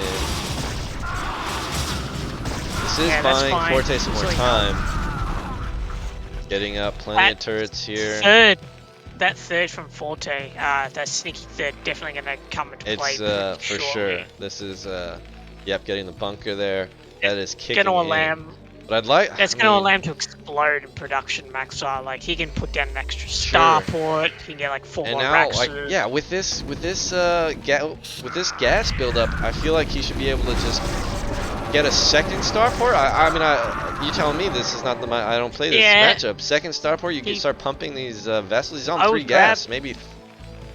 Yeah, I would grab a second and the upgrades. All right, there's the upgrade. Oh, he starts the armor. Decides no, he wants to kill. Switches to the attack. Yeah, +2's second very bay. Second bay is going down. He is getting the tanks. The tanks are primarily for response to the lurkers. Is that right? Because typically you get tanks in response to lurkers and Hydra as their best counter. Wait, he's gonna fire. How much does irradiate cost? Are these in terms of energy or resources? Energy. 75 energy it takes to cast one irradiate. I thought it was 100. Nah, that's a EMP or D matrix. Okay. So he goes ahead and he cleans up these lurkers, and now it doesn't look like the he's one gonna tank here is not. Oh, here comes the Scourge, Maxar, and I think he's gonna get that one vessel. It's gonna be a pretty blow to our Terran. Losing vessels that area. Yeah, it definitely seemed like one. You know, an army of a 1 science vessel and 1 tank should probably be retreated. Yeah, probably, but just a little bit of miscontrol. I mean, yep. What have we got? Greens. Alright, armor and attack upgrade. This is getting cleaned up. Yeah, it's just getting cleaned up. Yeah, these like small little move-ups are definitely painful. Bleeding away, little force after little force. You can think if he had just kept all these... Lurker run by him. Yep. God, looks like how much damage is this gonna do? Sieges the tank right next to the lurkers, not Nothing's quite here. Mate. He's got his reams here. It's just probably move this Rax out. Is he gonna? Does he have siege? Yeah. Okay. Yeah, he definitely does have siege. He's got siege. Scan. They're clumped. They're gonna go down. But he repositions. Repositioning them into turret range though, so now you can see into turret range. But look at the lurker hits on the SCVs. That's so many CVs go down, that's insane. I mean, Forte still... Oh, the Lings come in to clean up the Marines. Not very many, like 4 Lings, bro. Scourge are cleaned up. This is all going to be saved. He still has a huge... he scans, checking for those expansions. Yeah, I would be scared if I were Forte too, that like, is this Zerg on like 4 or 5 bases? But Zerg is just... keep trying to... I don't think Zerg still doesn't know about the expansion, does he? Oh nah, man. it doesn't look like it does. And that's definitely buying Forte like time to stay in the game resource wise. 3-base Terran to a 3-base Zerg is definitely not favorable for the Zerg. It wouldn't be easy for him to it wouldn't be easy for him to break this, right? Like he's got the bunker, he's got the turrets, and at the third. It could have been broken earlier, but it could have been broken earlier, but it's looking pretty But now, I mean, it's well defended, and I mean, he did the push here at a more fortified position than that third, although it was less reinforceable. You have a lonely Marine. It probably needs to slap down maybe another bunker for it to be like solid, but it is very strong where it is. But it looks like the Zerg's just trying to bludgeon Forte to death, and Forte is just holding on. Like, Balance is trying and trying, and he's like, I why are love you the not queued up dying? SCVs. Alright, here Yeah. we see Balance is like, alright, I just can't kill you, so I guess I will populate the Okay. game. Alright, we don't... Going after the attack. The Firebat's gonna clean up. Very... Gonna clean up those lurkers as well. Oh, he unburrowed and then I felt like he should have just retreated, but he went back in. Okay, I'm doing okay. I think 2 that's plus good 2 for a trend done. that way. Armor 1 is done. Let's see if he quickly starts up. I mean, is it pretty important to get that +3, +2 going? Why not? Yeah, it is. It's definitely a strong upgrade you can grab, especially for late game against the Carapace upgrades. And the Zerg has. It looks like Zerg. I think the Zerg just was not really planning on a late game, and now they're like, well, whether I wanted to or not, that is where we have ended up. Definitely what's happened here, because the Zerg should already have like its 4th base like up and running pretty much. I mean, it's up. We have the scans going down. I was a little late there. I don't know if you saw this 4th or not. Yeah, and the Zerg just on the 1 Carapace. Carapace 2 coming in. He's getting the consume. Consumed on the way with Balance the files just donated some units back to Forte. That's you know. And in come oh, he gets them both. You gotta keep him back. Oh, that hurts. And he's only on the 1 port, man. Yeah, just gotta put down. Oh no, 2 ports. 2 ports. Okay, at least there's the 2 ports. He needs a Dark Swarm right now, Maxar. Like, there's no way you can stop these tanks. Waiting for Plague. He has consume researched. I know that.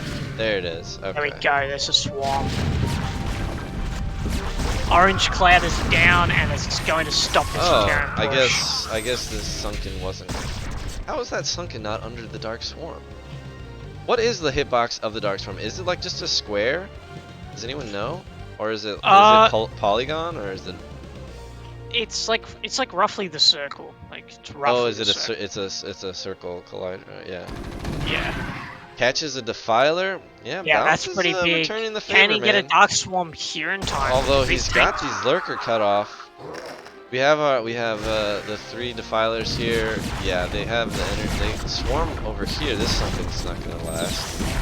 Yeah, he could definitely pick that sunken off. I don't know if Forte knows about the 4th. It is completely exposed. What have we got up here? He's got this little troop over here holding. Oh, he was able to kill his sunken too. What? What? I guess this. I guess is he targeting? Like. No, the splash on the tanks will kill the building. Yeah, that's true. That's true. There is the splash. This lurker is gonna move up and kill these tanks. By looks of things, Forte isn't quite reacting. He's trying to deal with. There's the reaction, but it's a little bit. I mean, he's worried about this. He does save the 1 tank. Oh, no! And the play goes off, loses the tank, but he will find the 4th. I was gonna say it'd be funny if they both had bases that the other weren't aware of. Bringing it down. Yeah, he's got his workers up to 62. What you want to see that 60 plus. 3 bases. And definitely help with definitely see. Yeah, balance is not kept up for the late game with the worker count or the upgrades. Definitely behind now, and he's just struggling to keep a army up. He's got the 2 carapace. He's got a lot of Darkstorm here, but he loses the 4th. Good find, good pickup by Forte. In Balance's defense, though, he did do a lot of damage with the Scourge, killing the vessel count, because like Forte does not have a strong vessel count. He's just been kept down the entire game, so he is able to hold on now. But for how long, who really knows? Because that 4th did go down. He no longer has the lurkers, the whole position lurkers outside of Forte's main. Yeah, but we're not seeing we're seeing a supply block and no vessels coming. And from what I've been told, although Zerg is not pumping, we only have the 2 defilers, and we have 3 more defilers here. Yeah. These 3 defilers, a couple lurkers could hold on for a long time, but Balance just stopped making drones a long time ago, and it is hurting now. Oh, we got a drop. Here it comes. With Yep. 7 Marines. We'll see how much eco damage. Yep. This could Into the end the bottom game right. flat out. Dark Swarm with the natural again. There's nothing nearby at all. These lurkers are way out of position. Yeah, trying to deal with all these forward Marines, and now this drop's going to come in. The Ultralist then is ambitious, but I don't think. I think we're gonna see this match getting evened up one to one. Brings down the Ultralist Cavern, but down to 14 drones. Will the lurker burrow? No. Will this lurker burrow? Well, it's running around. It may burrow, but it won't be anywhere. 12 drones. Some action here. Response. More dark clouds, dark swarms. Pool is gone. Nothing happening here. We have some Marines under dark swarm. They need to get out, but they're just. There's only 2 lings here, so they can't out DPS the medic. We have a 4th getting nice and saturated. We have everything pumping. Loading a ton of gas though. It's like weird for me to see. I'm so used to Terrans being like gas limited in their like tank supply in TVP. Yeah, I think in these Marines are still going. 4 kills, 3 kills, and now they're dead. Okay. Balance has gotten up his own 4th again, and I don't know. We have the 3. We have a better looking vessel count now. 3-2 upgrades with the 3rd armor upgrade coming. Bunch of filers with the 1 lurker. Pretty ambitious dropship. Looks like it's headed towards Balance's 4th. Big transfer. Oh, maybe the dropship was. Oh, no, he's just. He thinks maybe there's a 4th here, so he's gonna go for that. How many kills can this 1 lurker get? I don't think he can get too many. I mean, there's 2 lurkers. 18 kill lurker right here. This guy knows how to kill.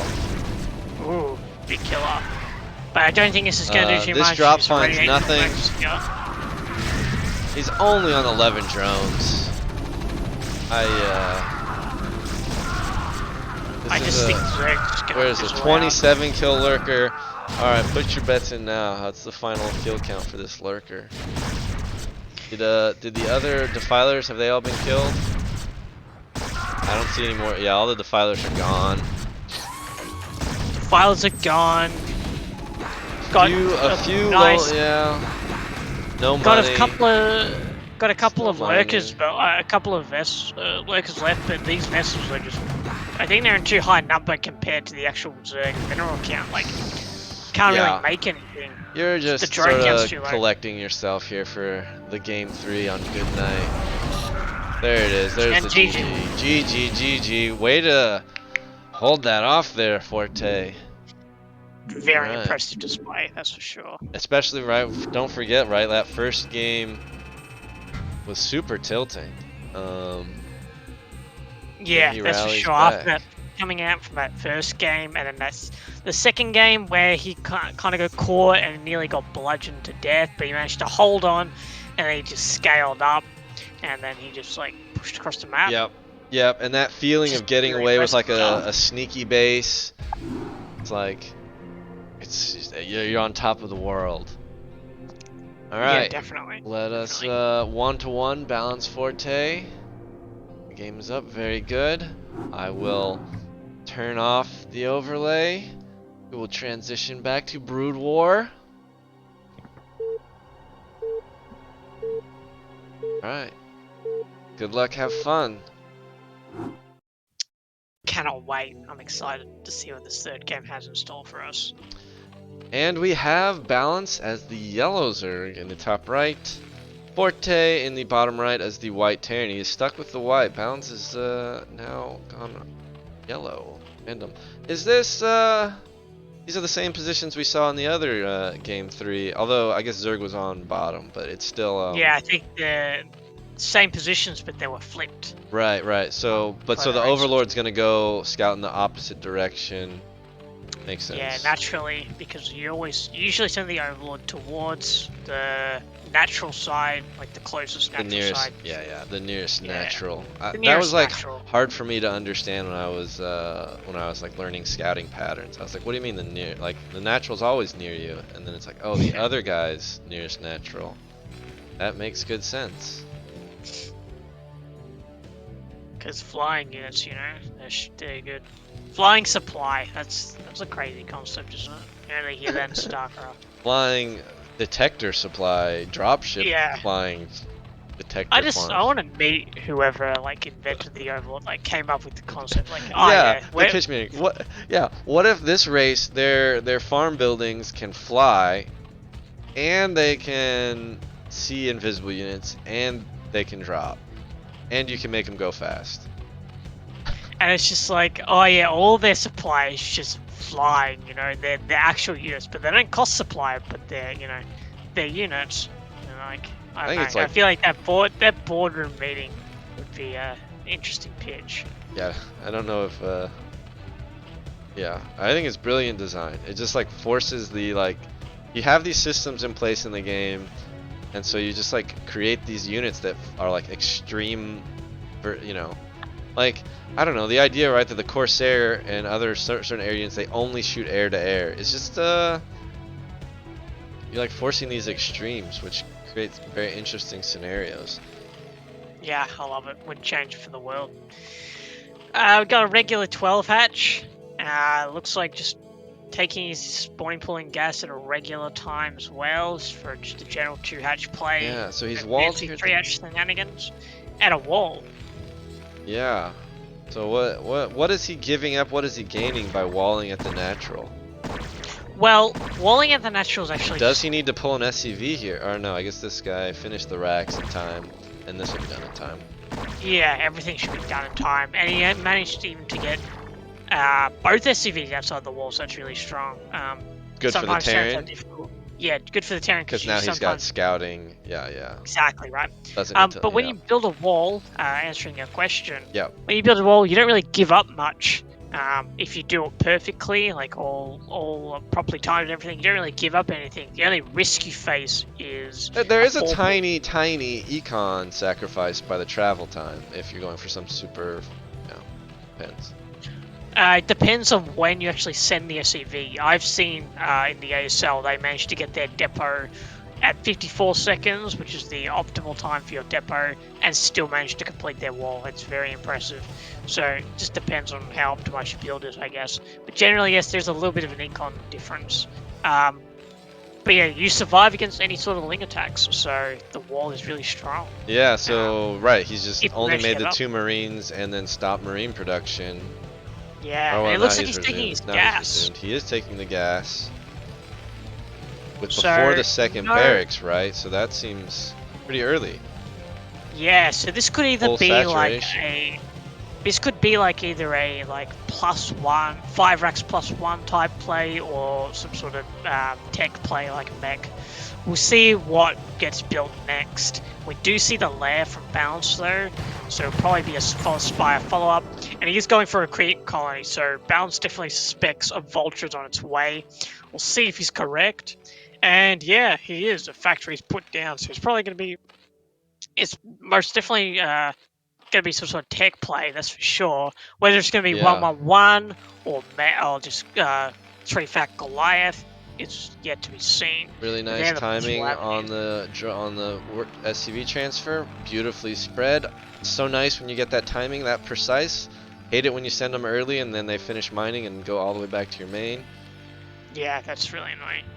Was this creep colony like a little premature maybe? Because I guess he just doesn't even know if the natural was taken. Should he have flown an overlord over here?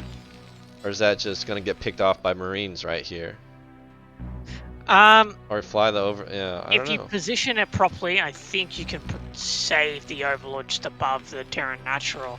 But that's right. I colony believe really that. early. But would it have been? Could it have been picked off by? Well, no. He couldn't have gotten his Marines out without floating it. So I think it would have been safe to fly the whole. I don't know. I have to think about Overlord movement a lot differently when Terran has Marines that can shoot it, whereas for as a Protoss player, I'm just like, oh, an Overlord.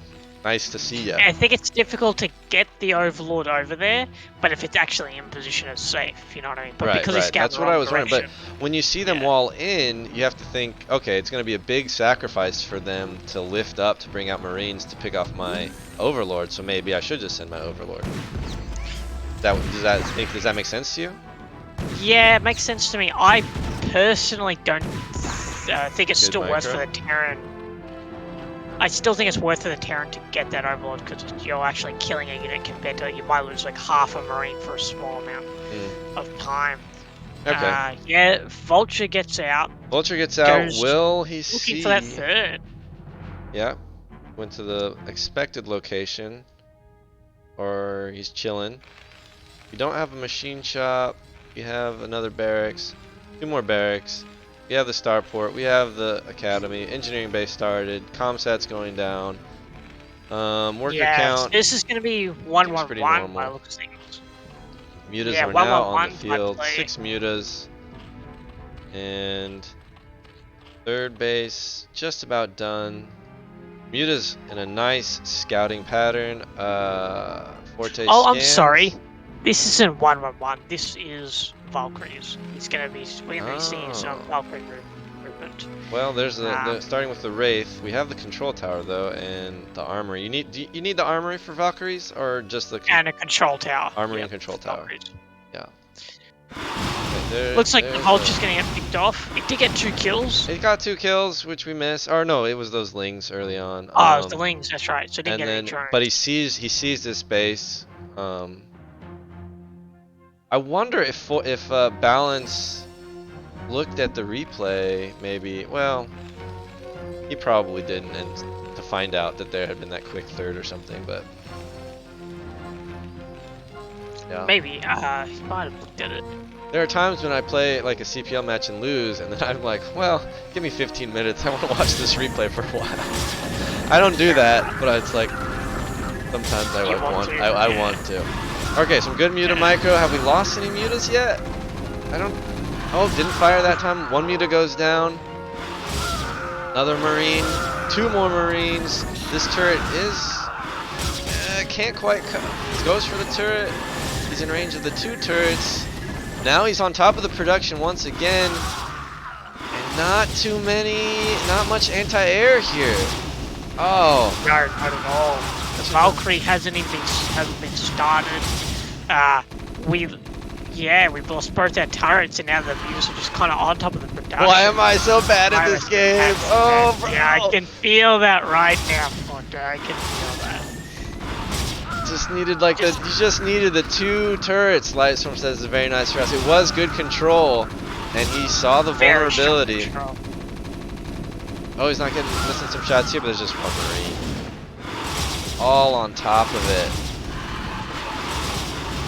He's just on top of the production doing damage. Man, yeah, it is a terrible feeling when you start a couple for Protoss, for me, I start like a couple cannons, and then they just come in with way more mutas than I expected, pick off a cannon, and then I have like 1 Corsair popping out at a time, and it's just, you're like, I have all this other shit, but it is useless.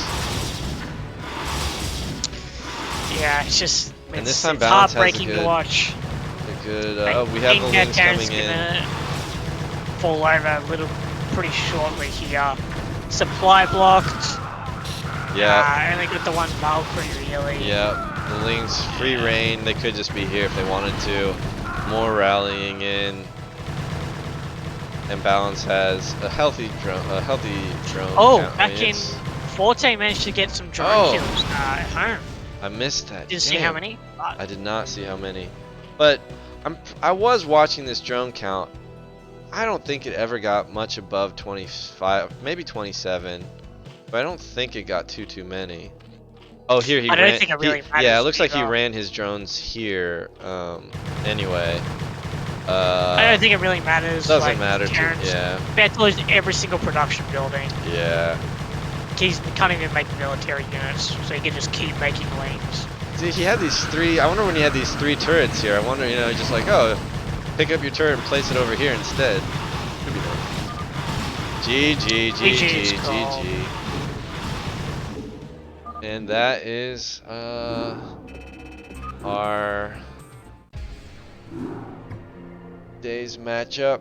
That is match number 3, going in favor of Forte Lifeguards on the board with their first win here in Tier 1. Matchup score at 2 for balance. Very balanced play, out of balance. But yeah, would have been I mean, definitely balance was very strong in those early game and those muted controls. But would have been interesting to have seen that one go longer, given there had been one more turret up. How it went. Yeah. That time Forte didn't have like a secret third or anything like that. No. That was the difference. That was where critical difference between the two games. Just the lack of minerals to really keep that going. Because once the user on top of production and that, it's just very easy to spiral out of control. It's very difficult to get out of that situation. Yep. I definitely feel Forte. That's for sure. Definitely felt for him there. Which one? Been in that position one too many times myself. Yep. Alright. Here we are.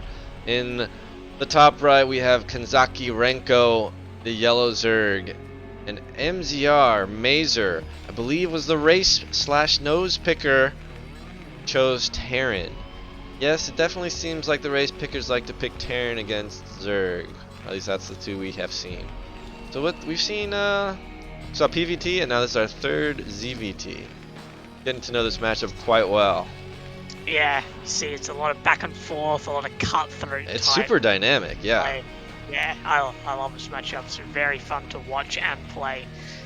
Although, everyone's got their unique take on it too, with the whole back and forth and when they do certain timings. It's very flexible, and very punishing.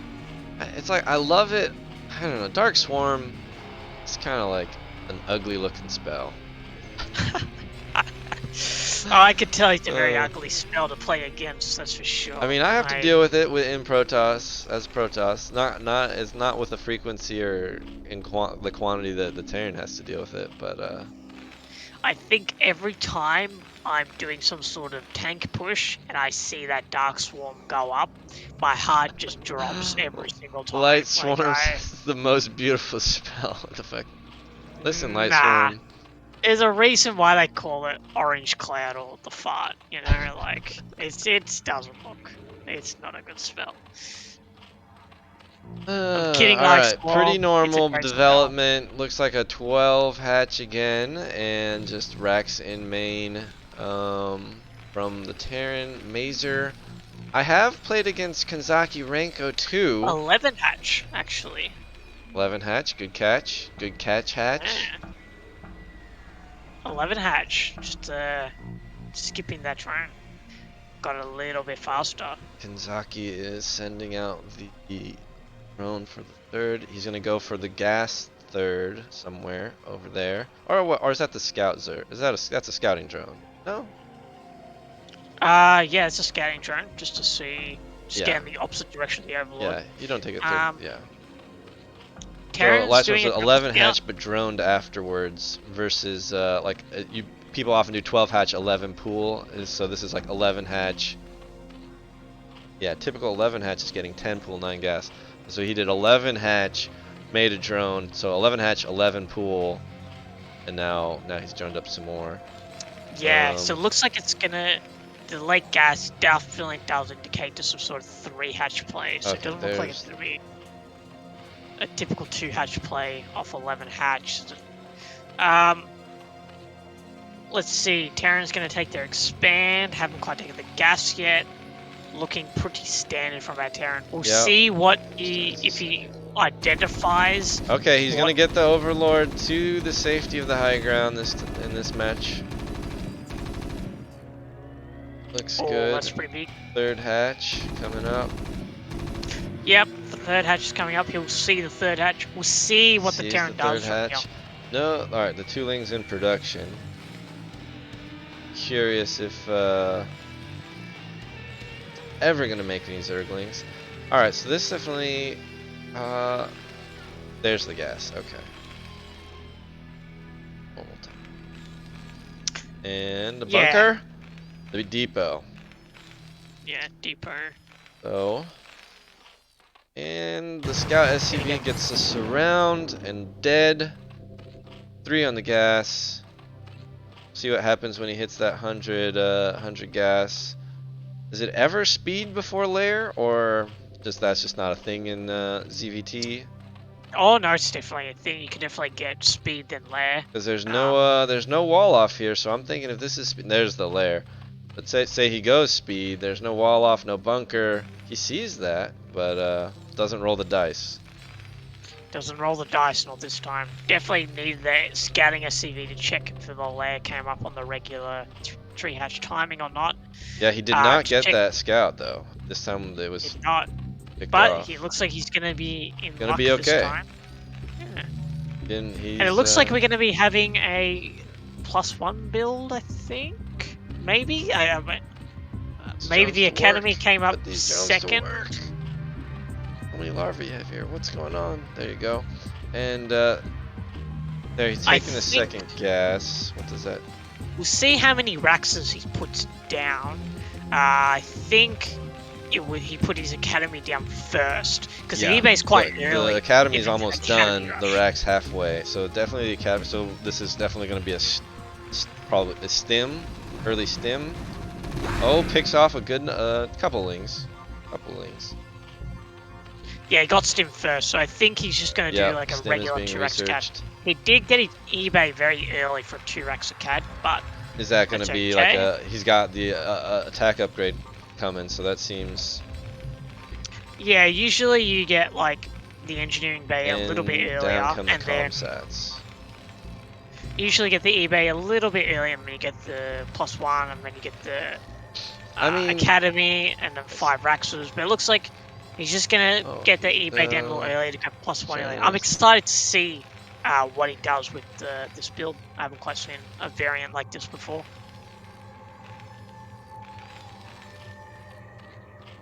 And you just have to get the comm sets at this time in case they went quick lurker. Yeah, you definitely want to scout their tech. See if it's a Hydra Den or a Spire. He sees the Spire. Does he didn't finish the Sunken. I was thinking about this in the other matchups, why we don't like this ability to make a creep colony and not morph it into the Sunken is something that's so cool.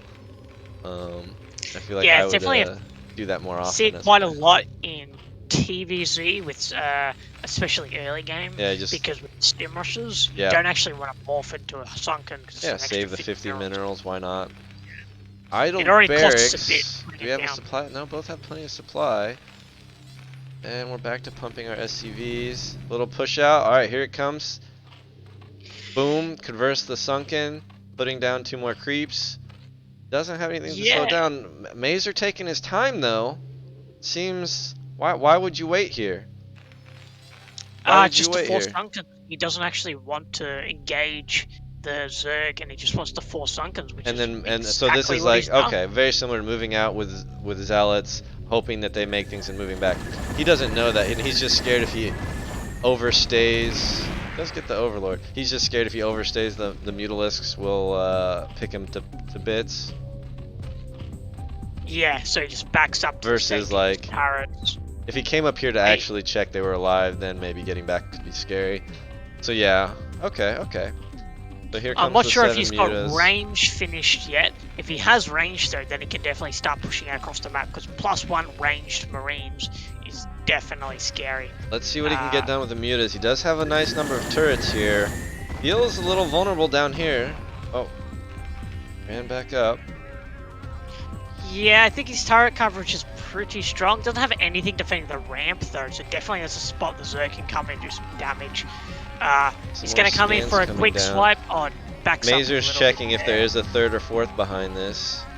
Checked all across the top. Missed the drone that's sitting in between the bases. Well, yeah, but that drone is not hatchery, not yet. not yet. He's got some pretty good turret coverage here. There's no repair coming in. Where are his Marines? Making their way down slowly. Turrets are buying in the time needed, definitely. Yep. Not getting a lot of work done here with these mutas, except that he is, you know, this is an APM tax, right? Like they are both, well, they're both floating a lot of minerals. Feel like maybe some earlier barracks could have been put to use there, but see, Evo chamber coming down, Evo chamber up there, upgrading. Hive on the way, still on the 2 bases. Mazer is has now scattered all across the top. He checked for the other main. This looks like it's a hatchery. Yes. It looks like Mazer's gonna find it right away. This is nice harassment. Gonna have to cancel or delay the starport. It seems like maybe would you want to split these into like 2 control groups? Have like a control group of Marines over here, control group here. I don't know. You can definitely split your Marines, or try and threaten a backstab with your Marines. Oh, you could also just be like, yeah, vertical spawns. Vertical spawns, it's a little bit harder to like backstab with the Marines, but gets his SCV back to work on the starport. Yep. Yeah, definitely a little bit harder, but splitting the Marines could be a little bit more efficient here. But those starports are like really vulnerable there. He needed to put them like down below his base in protection of those turrets. Yeah, maybe you put your like your supply depots in the more vulnerable place, and I don't know, exactly. or you put your turrets up first to protect it. But it was just delayed a little bit. Mazer scouts the hatchery. That was some really good. I mean, he worked hard for that scout. Credit for that for sure. And it's a really late 3rd hatch too, so he's not going to get quite the same amount of gas that he needs to really pump out like ultras or something late game. I mean, Mazer's got this 80 supply over the 57. We have an ultra den actually placed, so it was a good call. Oh, you're right. There it is. There's more scans going down. He sees the other. He sees this 3rd coming up. Or he cancels the other 3rd. Ooh. Well, he killed this or canceled it, one or the other. Cancelled it. I see the drone now going towards the top left. Yeah. And it looks like Runko is going to go for a counterattack with some mutiling. Let's see if it actually gets some damage. I don't think it will. Dead. Oh, the mutas just come right in here into the gauntlet. Ooh, overstepped that a little bit. Not an efficient trade. And Mazer is definitely going to deny that 12 o'clock hatch again. Yeah. Mazer's about to get his 1-1. The Lings. His 3rd's been delayed for so long, Max. The Lings have 1 carapace. He has no 3rd behind this. He does have a lot of minerals. What is his hatch count though is not. There are no medics with this. Or they got left behind. Oh, there's all this up here. Yeah. Yeah, medics are really keeping those. Yep, they sure are. But they're just absolutely. But they're. Yeah. What do we have around there? We have the CC done here. Idle barracks, but you know, focusing on that micro is top priority for sure. Yep, just trying to bunch all these bio together to deal with those Ling meter, but it's been consistently used throughout the game so far. Hasn't really seen much lurker, so this was actually crazy Zerg. That's true, that's true. Crazy Zerg. Irradiate is pretty much done, and we have tons of it's also coming from Zerg. The issue with this crazy Zerg build is that he just hasn't got that 3rd gas, so like he's got all these floating minerals and no like gas to use ultras. So he's trying to take the 3rd, but we'll see if Mazer's been great with the scouting so far. Terran, I think, needs to deny that 3rd longer and just keep his marine count. You're not throwing away units like this. Marines are so important. At least he came back. But this is going to be pushed back. Yeah, what does he have?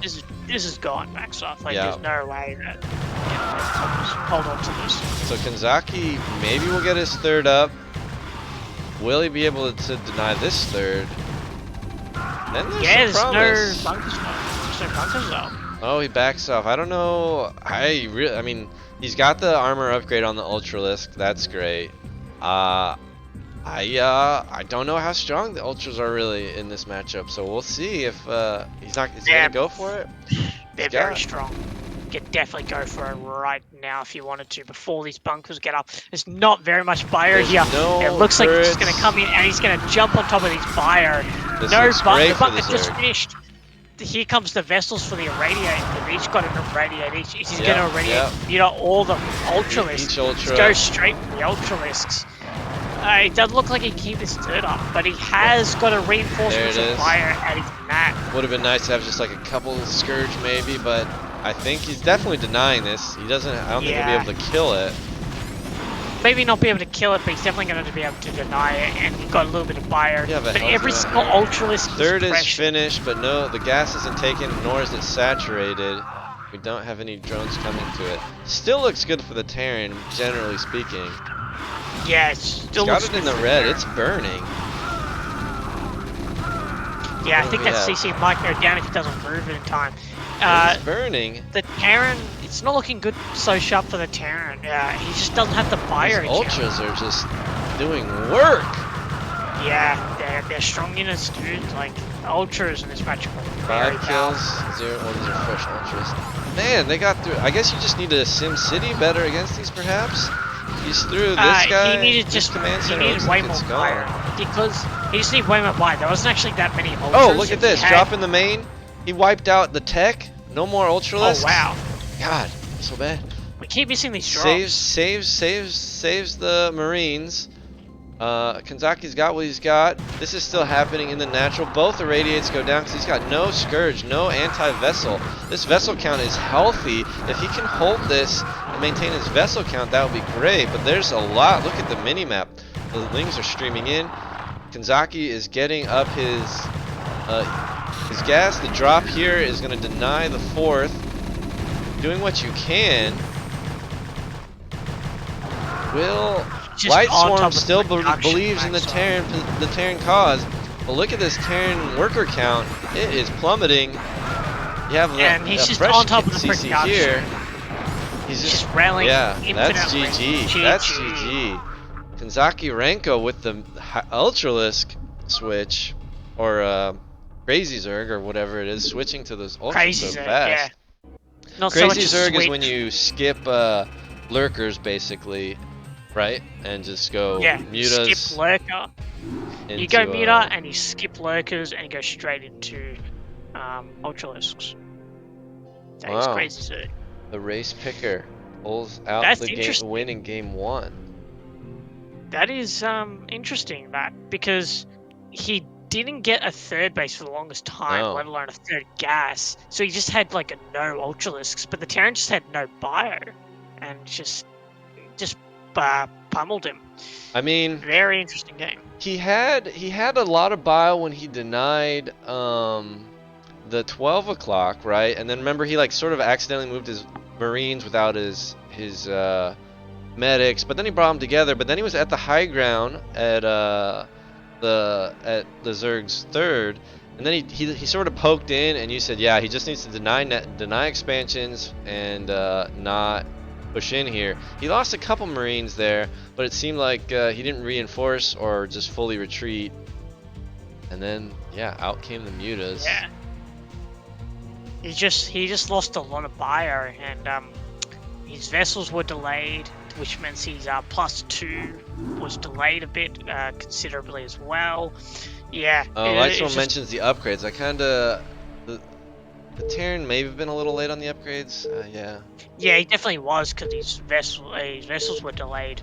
His starports got delayed quite considerably, so his upgrades were definitely delayed. But also, he didn't have the Marine count. Yeah, it just seemed like he lacked the Marines. Maybe I mean we didn't. I don't know when he got up all those extra barracks. Maybe he needed the barracks sooner. Yeah. Surprising game. Very interesting game. Very interesting game. Here we go now, once again onto Butter. Kanzaki Renko, our Magenta Zerg in the top right, and Mazer, bottom right in the lime, putting his SCVs to work. How do you feel, Zesky? Who do you think takes this one home after that first game was looking good for Terran. That was but wild. I am super excited. It looks, yeah, it was just wild. I don't know what this next game's gonna look like. That's for sure. Let alone who's gonna win it, Maxwell. But we do have an Overlord coming out here, going across. Oh yeah, no, that should reach the.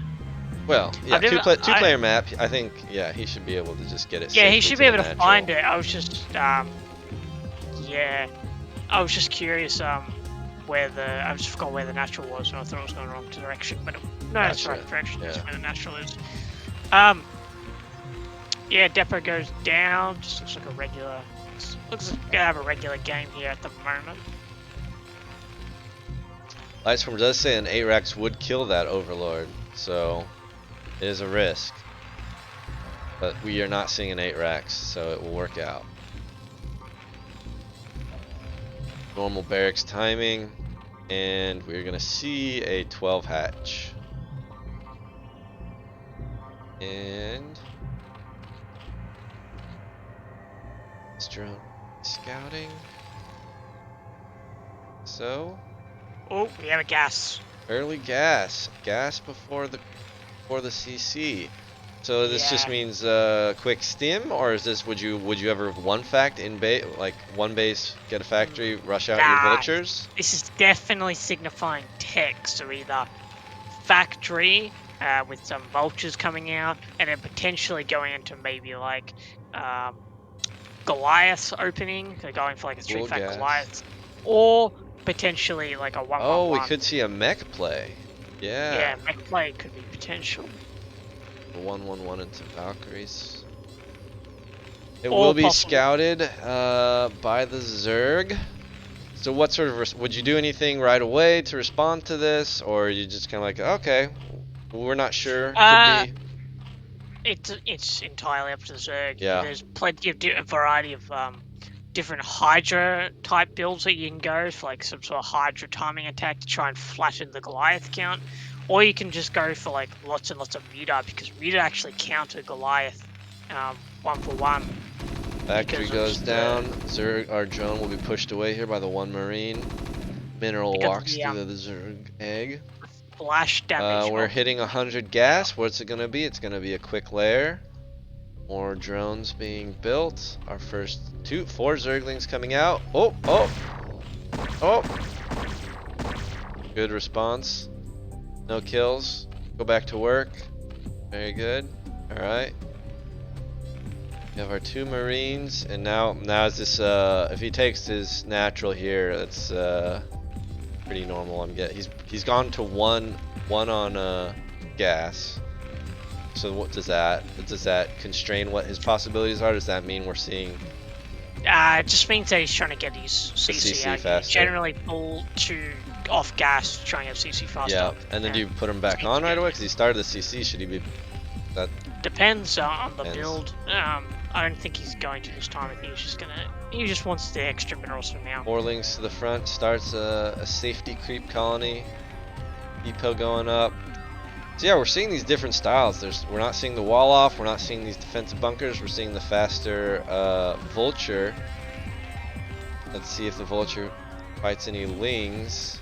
More vultures coming, no add-on. We have resumed full mining in the gas, 3 mining in gas.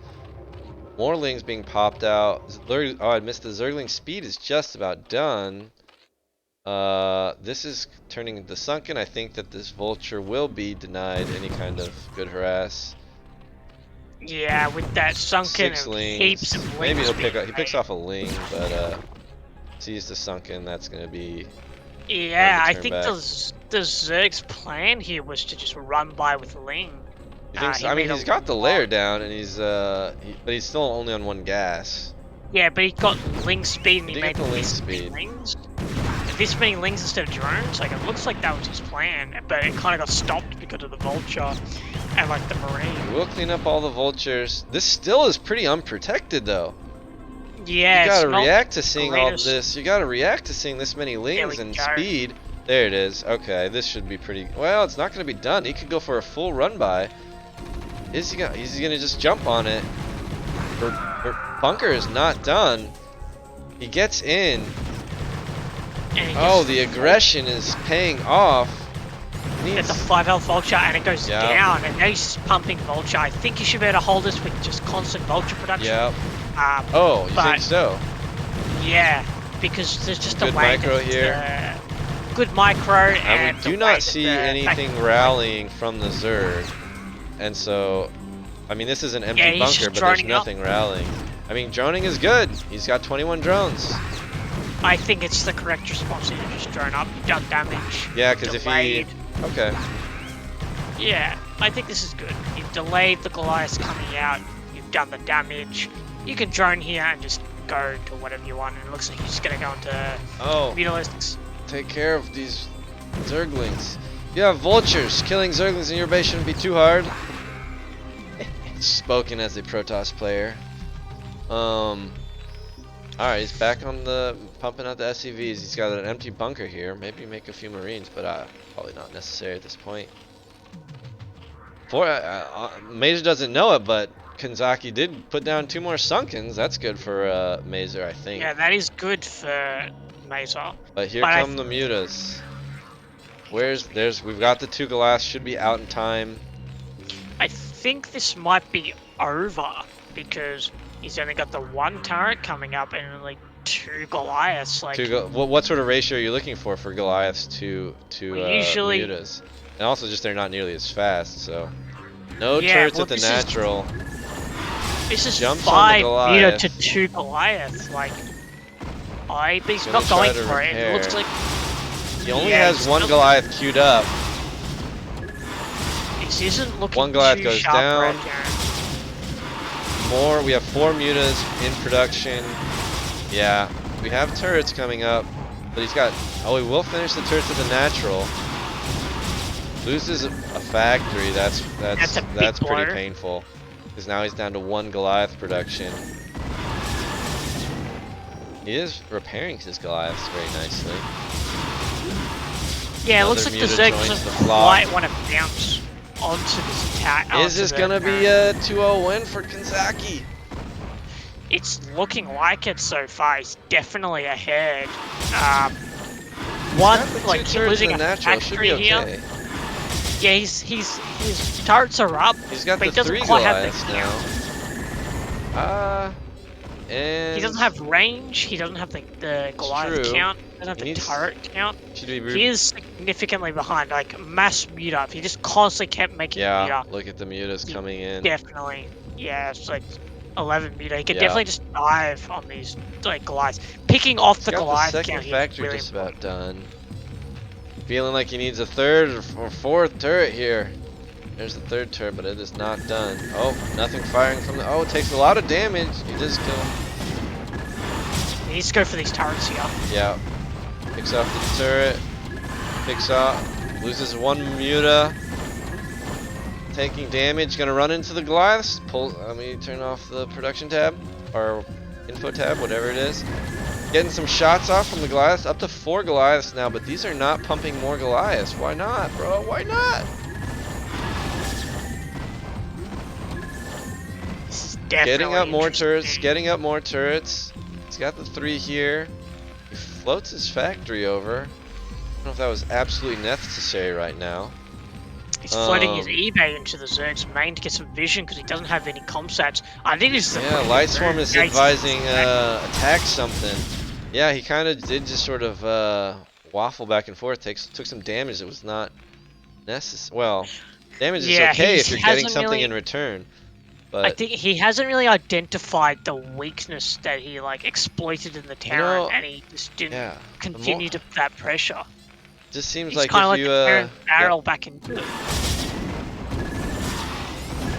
So let's see, Gonna get he's going to this. pick up another turret. No repair. But I think now the have- Goliath yep. should just push it away. Yeah. Seems like it. But he is getting his 3rd. They're on equal workers. He is mutating his hive.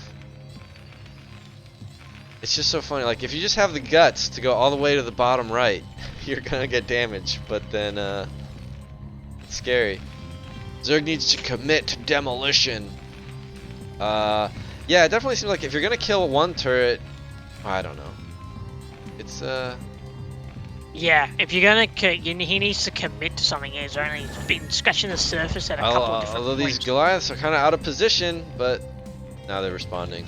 Nice response. Yeah, he's got enough Goliath. Mazer Like, I think supply he's got, blocked at 52 of 52. He's got the 2s2. He went to the bottom right. He was listening. Oh, he's listening to Max. He's gonna get quite a number of SCPs. Oh, he failed to shoot. Goliaths are bugging out. Yeah, this is tricky. This is where you want to try and pick off Goliath count. Yeah, this is where you want to try and pick off the Goliath count. Yeah, they can only come in like one at a time, or like he needs to like right click his Goliaths over here, and now he can kind of get out pretty. Yeah, he's out pretty clean. They are pretty beat up though.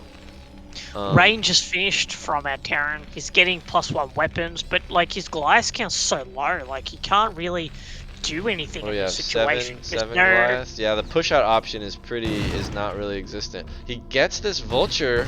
Oh, but the mutas are here in position that won't get much done. But that, you know, he knows the vultures are pulled back, forcing these sunken. Oh, cancels the sunk. Oh, it just repositions. Okay. So now, but he's only on the 3 factory counts. Good point from my. Yeah, we are seeing a lot of floated resources here from Kanzaki. Could have, you know, basically 9 or 10 more mutas. I don't know about his larva. Is he only on the 3 hatches? 3 hatches with 3 gas. Seems like maybe he should be adding on some hatches now. Did just spend a bunch of minerals. He is just droning and getting ground attack. Looks like he's gonna targeting the SCVs here.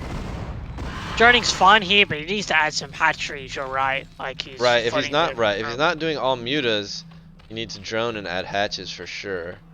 Yeah, you need to try and get further ahead. There's the hatch. Yeah. But oh, we're seeing the crazy Zerg. I clicked on this a moment ago. He's got the cavern. Is he starting up? Sorry, I'm missing some action here. We do have a pretty good Goliath count now, but you know what? We haven't seen any comsats. No comsats, no scans. Mazer blind. Absolutely blind, and I mean he's been under pressure. I get it, but and he's actually continuing to add like a lot of Goliaths. Even you gotta though, like, worry about the text. I mean, yep. Well, we know that, but yeah, he's only got the 3 factories, the starport. Did he ever? Maybe he lost his academy. I'm not sure. Maybe I don't think he ever built an academy. Actually, yeah, maybe. I've never seen it built. So yeah, in comes the game's just been so hectic. five Ultralisks. Is this the is that the Ultralisk carapace upgrade that I'm looking at, or which one is? There it is. Yeah, there it is. The spiky one. +2 armor, and it looks like he's already got +1 carapace. No, you need it's a +4 armor upgrade for the Zerg for the Ultralisk carapace, isn't it? It's 2. Oh, all right, maybe. Pretty sure 2 or 3. No, it's 3. It's maybe it's 3. So yeah, okay. Yeah, 3. It's 3. I'm getting myself confused. It's definitely not 4. It's not 2. I just know that they end up. Maybe they have 1 by default, and it adds 3. Because right now they have a +1. Anyway. Maybe it is 3. I think it's 3. I think it's 3 because I think their default is 1. They have right now a 1 carapace upgrade, so that's why it shows 1 + 1. And then you know what? I'm gonna chalk it up to it's 4 AM. I'm gonna make mistakes. Anyway. Well, it's only 11 AM for me, so. But I haven't eaten. Rolled out of bed, casted some StarCraft. Good day. So yeah, he's burying his depots here. There's his academy, listening to us once again. Alright, Livestorm says the carapace upgrades adds 2. So you're right, I'm wrong. Way to go, Zesky. Brought you for a reason. We have our 9 mutas, but here comes the big boys. Chunky boys. 8 ultras, no lings to help. I don't even know, maybe lings just get in the way. Want to get those ultras on the... Nice, comes in together. Will he retreat to his choke? Let's zoom out a little bit, forces him back. Kanzaki is now spending his resources fairly well, but he is supply blocked. Oh, I disconnected from Discord, so it's just me. No Zesky. How did Zesky message me? I thought I put on do not disturb. Guess I could tab out real quick to change that. I'm scared though. I will continue on alone for a brief amount of time. Oh, it's in-game chat. That makes sense. So yeah, Zesky, just type me your insight into this matchup. Is it the worst? Like, I don't know. What's the worst? Like, would you guys like me to tab out, get Zesky back in here, or pause briefly? Spoiler alert: this is a replay. I'm going to tab out real quick. You guys can look at the natural. How do I just hit F10, right? That pauses? Yeah. Alright, we'll get Zesky back in here. At least I didn't disconnect from, well, I'm not connected to Discord. Discord working for you guys? It's just the Discord app is spinning. Guess server status. Discord's working for you guys? Okay, I'm in. I'm back. You hear me, Zesky?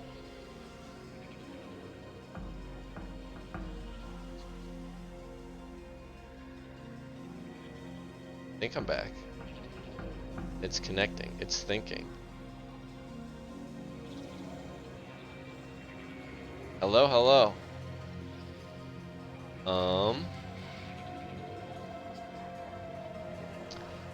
Bear with us with our technical difficulties. Okay, my green circle's lighting up. Zesky, say something. Hello. Hello, Zesky. We got you back. By which I mean, yeah, you can resume the game, Zesky. Going for it. Zesky actually is the one with the power. Alright. We have 145 supply to 122 of the Terran. I think that's in the Terran. That's okay for the Terran. Correct me if I'm wrong, Zesky. Although he's not no defilers out from the Zerg. Yeah, it's a pretty good position for the Terran. He's got his +1/+1, almost his +2 on the way. Got 5 factories, third CC's on. He's in a good, decent spot, and he's got a decent, healthy work account. Yeah. But this Zerg army is pretty scary. Yeah, all these. Oh, but he's getting some good mine hits. And yeah, I am a little like, I do not like what. I mean, we are going to be. Well, the mining was delayed a fair amount by all the action. Will we see like the 3rd or 4th timing though? Amazing. It will be difficult to try and take that third. This is so many ultras. It's a lot of ultra. Holy I think cow. he can just run the Terran over if he doesn't just run into mass mines, which is what he should be using his lings for. But let's see how the Terran controls. We're not seeing a lot of mine coverage though from the Terran, which is what you would want to see against the ground army. And there's definitely some vultures with 3 mines on them. But there he's floating up the 3rd. Yeah, you're right. He just pumped out these vultures, so they have not done their job yet. But yeah, this isn't looking great for Terran with the supply difference as well. Like Zerg taking the lead here. Zerg sees the 3rd. Sees the 3rd. Knows it's coming. Pulled back his army though back to his natural, maybe to like get some reinforcements before he's going in. But definitely looks like he's gonna go in. He has way more than 12 ultralisks. Yeah, he has an uncountable number of ultralisks. Yeah, compared to the tank count of only 5 tanks, like it's very, very small. 5 tanks, 5 factories. Right, 1, 2, 4, 5 factories with a 6th on the way. But see, yeah, Zerg needs to deny this 3rd. Seems like he can. But I mean, definitely ultras don't scale super duper well because they get in each other's way. You're just so big. This is true. And like, try to come up this ramp, you're only gonna get 1 ultralisk at a time. and he It's true, but lets the Ultras- Terran establish this position, which I really feel like he should have not let him get up this ramp. Oh, some mine hits are probably gonna be shouldn't big mine hits. Definitely needs some Overlord Pushing speed back, to, like, pushing. get He's his got the mines. Overlord speed. Here we are, we're going for the But attack. alright, this is it. It looks like the Ultras is just going to Ultras come in will and dominate they're this area for sure. They're going to absolutely obliterate this Goliath camp, which is Yeah. really big for the Mutalisks. Yeah. And there's just no tanks, Maxwell. Like, there's just Yeah. nothing to buffer the tanks Although, from hitting what these are we down massive- to? We're down to 6 Ultras. But he will Yeah, get six get up Ultras. into the space. We see this rally. This rally now can sneak in here. You feel like maybe Terran should have either hung out up here or down here in the narrow chokes and not fought in this big area. But he has been breached. He's been breached. Tank count reset. Definitely lost a lot of Ultralisks doing that, though. Irradiate now Definitely denied that starts. third. 2 Irradiates going down. 2 Irradiates going But then down. the third is denied, which I really think is like the win condition here for Zerg. Yeah, stopping the Terran's growth is important here, but I think getting all these, that already I mean, that's huge. That's a lot of damage. I think just the fact that he reset the Goliath count and the tank count is pretty big. Now he can just like constantly rally in units. He's got a very healthy drone count too, Maxar. Like he can just constantly keep rallying. Yeah. It looks like our Terran's gonna fall over. Yeah, GG. There's the GG. So Kanzaki Reiko takes it 2-0 as the nose picker. Congratulations to Kanzaki. Very well played. That evens it up 2-2 in the Tier 1 Korean Mechanics versus Coach-Pupil Lifeguards. So you mean it's all down to this ZVZ? Yes, it is. ZVZ.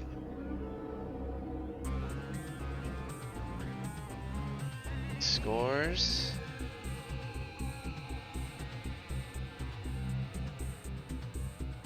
Man, that ZVT Terran matchup is there's so much going on.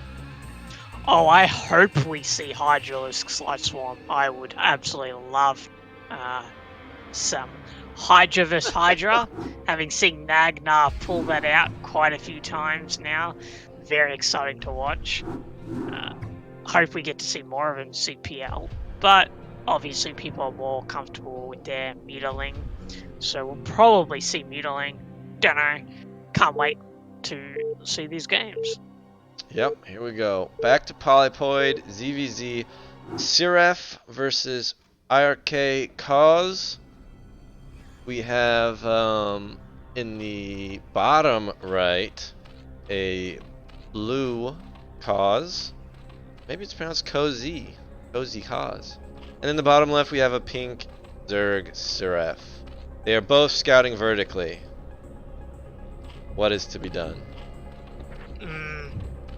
I guess it's balanced. I mean, I've heard a lot of Zergs complain when their opponent gets the Overlord scout off and they don't. Yep. They don't get the vision. Yep. It's they always complain about that. It seems like a definitely RNG large factor there. Yeah, pretty much. Just RNG, 4-player map. I'd love to. I want to see a Zerg one day cross scout and pull it off like that. The cross scout was the fastest. Battery low. Cross spawn, so that would be funny. Cross scout with the Overlord. Yeah, with the Overlord. Just like, they just decide to cross scout for no reason, and they just happen to get lucky. And Charging battery. Scout off. Battery was low, went? yes.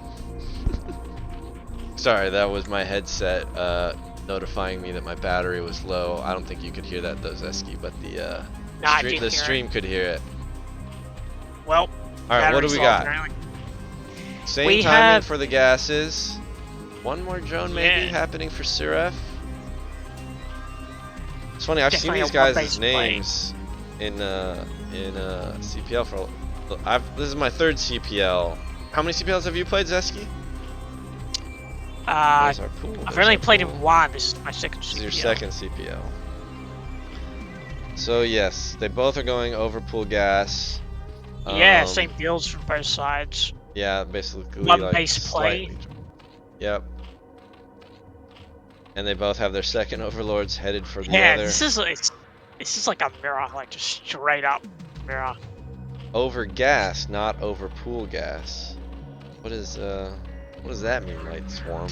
Overlord was first, and then the gas. I think is what he's referring to.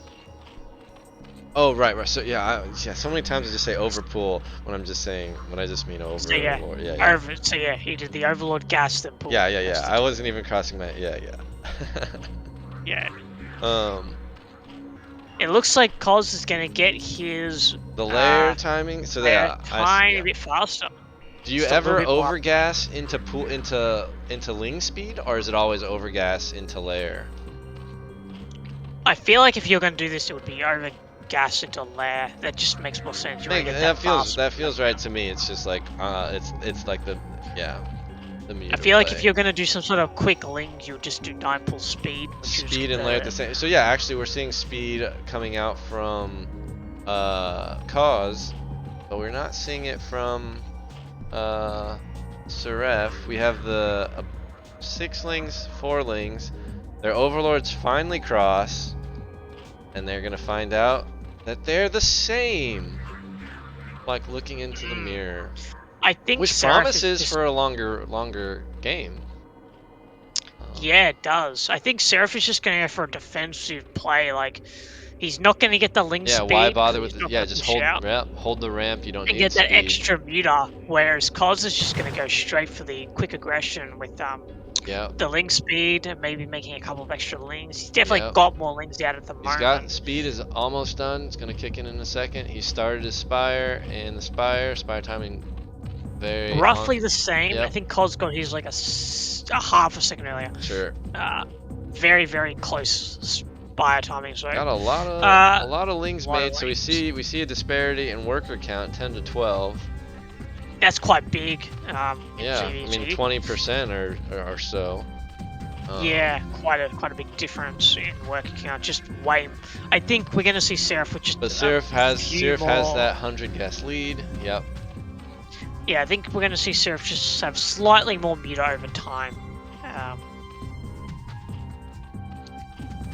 Well, it depends on how those initial engagements work. If he can, if his 6 mutas can beat the 5 mutas, or however it goes, and then start snowballing, of course. But it all depends on whether they make Scourge or meter. Yeah, true. Second hatchery goes down for Cause. Not sure. There's a second hatchery for Sirref. Second hatchery for Sirref as well. Guess. I feel like I'm not sure why you wouldn't have started that sooner. Wouldn't you want the larva ready for the spire? But yeah, I probably would have started it maybe sooner to get the. So Koz only had the 300 minerals for the 3 mutas right off the bat, so that seems actually very well lined up. That makes sense. Yeah. Yeah, Sirref just has the extra 100 banked. But I think Sirref will, because of his drone lead, will eventually have more resources to just produce more over time. They also they have that well lined up with their supplies, so they didn't need that. This is like popping, and now they have the Overlord coming. Overlord, I'm sure. Could like sacrifice some links right now. Alright. Will they both pick off?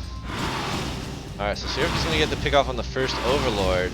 He has run his Overlord away. That seems like a nice little saved. Yeah. Saved. Very nicely done by Cos to protect that Overlord. 25 HP it was on, so just like one more volley pretty much and it would have died. It's on a knife's edge.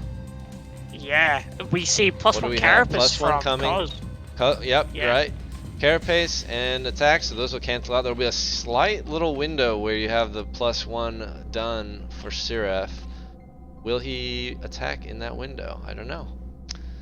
And I actually think Cos once his carapace kicks in, we'll actually have a slight advantage with his carapace. Because the glaive bouncing is reduced more rather than... it's interesting how the math works out there. Yeah. It is very interesting. So I think Cos has chosen the better upgrade in this scenario, but both then again, mutas. like, muta count is everything. Muta count is everything, and it does look like that Sirref just has more muta at the moment. Like, Kos has squeezed out some extra, because Kos made some extra drones. He's like just about caught up, so that cost a few larvae maybe. So we have the 6 versus the 8. Yeah. Here comes some Scourge. Yeah, we're just gonna. I think Sarah's just gonna hit like 11 muta, and he's just gonna go. I think he definitely needs to do some damage before this +1 carapace kicks in, because the Cos is definitely gonna scale a tiny bit better than Sirref, but Sirref is gonna hit his spike a lot earlier. So this is gonna be a really interesting interaction to see if Sirref can capitalize on that spike. That tiny window, yeah. Yeah, that's really tiny window, as you mentioned. 42, 42, 41 to 42. He's Sirref has made another drone. I wonder what like motivates, like, I guess you just because now he's his gas bank has gone through, so it's like they're both, yeah, if you don't have enough gas to make a muta, I guess you can squeeze out a drone. Cos sees this, Sirref just retreats, and our flyer, he's retreated right now, and his flyer attack is done, but now he's like not really close enough to do anything with it. So I think that window is just gonna be missed. It wasn't available. Not quite. Oh, you might be right. You might be right. Yeah, they're gonna hit. No. Yeah, no, they're not. His carapace. In, out, in, out. Is not quite Sirref up to 16 workers. Posturing maybe for taking his natural. Maybe he senses, you know, with his movement, he's sort of seen that Cos is being very defensive. So he's moving out to take his natural. Cos is not doing so. But yeah, carapace is done, so we're not gonna see no fireworks. Yep, they're both respecting each other. You kill this over. Yeah. I guess you do not. Yeah. Oh, here we go. Scourge lands for Sirref. I think Sirref is in the lead here. He's got a better spread. More Scourge pop. Oh, that's gonna be a big hit. No, that's a clear win for Cos. Trapping in these mutas, triggering the Zergling run by. Sirref just does not retreat. Loses everything. Yeah, I think that's gotta be it. That's gotta be it. Yeah, I think that carapace just kicked in. It was just way too powerful there. The carapace was strong, even though he got those. Even though he sort of won the Scourge encounter, the rallying Scourge. I feel like he just needed to know that those rallied air units were gonna be there, whether they were more muta or more Scourge. He didn't win by enough to merit staying, especially knowing you're taking the natural. Yeah, that muta versus muta attack GG. That's fair enough. That brutal. Once the muta versus muta fight occurs, like, it doesn't really matter where on the map it occurs. Once it's like it's over, it's pretty clear who's gonna win. So, but yeah, that Scourge rally definitely helped like preserve that muta count. You can retreat though somewhat effectively, right? Like, you know, when you're down to like 4, when you have 4 mutas and they still have like 6, you can still just run. They can't. Can they moving shot that pretty well? I think it still depends on like the muta count, like how many mutas are left. Because like you look at the muta difference rather than like the actual muta count. You know what I mean? Like if it's a difference of like 3 to 9, like that's a pretty clear victory because it's just so much more lava that they don't have to spend to get their army to grow. Gotcha.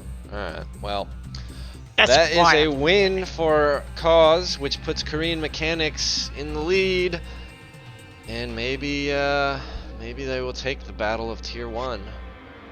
It's match point for this series and for this matchup. Yep. It's very neck to neck. This Tier 1. All their teammates are counting on them. All right, let's do it. This could be our final game of the afternoon / morning, evening, wherever you are. Back to butter. I'm hoping that Sirref wins this. I want to see a game 3. In the top right, we have Kaz in the lime, Zerg, and in the bottom right, Sirref. Maybe he chose pink. I don't know. Or maybe he rolled pink again, but he's pink in the bottom right. And they will be sending their overlords straight away to one another, as is sensible. Although Kaz is taking a weird angle. Yeah, he's going to the net rather than the It's main. not even to the net though. Like that trajectory would take him to the middle of nowhere. But maybe you shift. Maybe he wants to dodge the overlord. Why would you? You gotta expect. Why would you want to dodge the overlord? You gonna turn it it's down? Coming. Yeah. I don't know. I'm keen to see what this overlord's gonna do if it does do something. Yeah, I don't know what how big a deal it could be one way or the other, but anyway, both are just droning up. No overlords being in production quite yet, I guess, but here we'll see. Kaz is like some minerals behind. Kaz was like a few seconds delayed in splitting. It seemed like his drone sat there for a moment or two. I don't know. Extracting trick from Sirref. It wasn't a bad split, but it was like, it did seem just delayed by a couple seconds, so it was mediocre. Okay, he's corrected the trajectory of his overlord. Never fear. And Sirref going for the 10 hatchery. Yep. And we see pool first from Kaz. Okay. We have a divergence. Yeah, I think, and he's getting a gas before pool. Sirref might be doing like a ling flood or something. Like, it's hard to tell, but with the hatchery in main, like, it definitely indicates that like he just wants to like mass up on units rather than going for econ. So, and especially a hatchery this early, he might just be going for a ling flood. He's gonna have a lot of larvae available. Yeah, whereas compared to this, compared to Kaz, who'll only have, I think, just 9 full speed, maybe. He's taking his natural now. He's taking his natural. Okay. Yeah. We'll see what he does with his first 100 gas. He's got 4 lings coming. Sitting on the... He's already up to 10 drones because he didn't make that hatchery. 96 gas. 100 gas. I mean, it's got to be speed, right? Yeah. Speed. He doesn't quite have his pool yet. So pulls 1 drone off gas. He's now pumping his lings. And now Sirref sees it. So, well, did he see much? I don't know if he saw those lings popping. They both get speed, max up. But he's gonna see. Oh, you're right. Speed. So there's gonna be a small gap. That's that small gap of.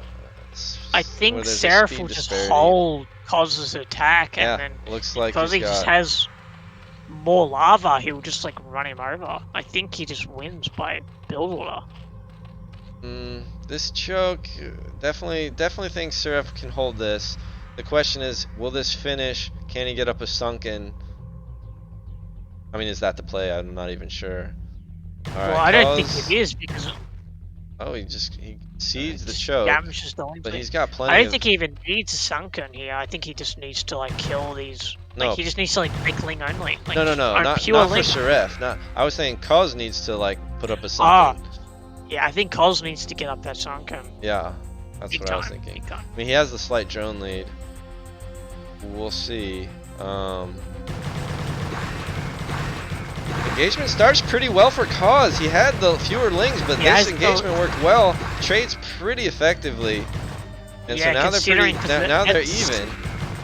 His speed definitely kicked in, but Sirref's speed also kicked in. But we just see lings being built. There is no. It does not. I don't know. I mean, we'll need a little bit of a jumble. He just goes there. Wow. Okay, there's the sunken coming. Yeah, but I think it's too late. I think you can just 8-click with your, like, it's speedlings versus speedlings. It's 8 on 8. Speedlings versus 8. No, 10. 10 on 8.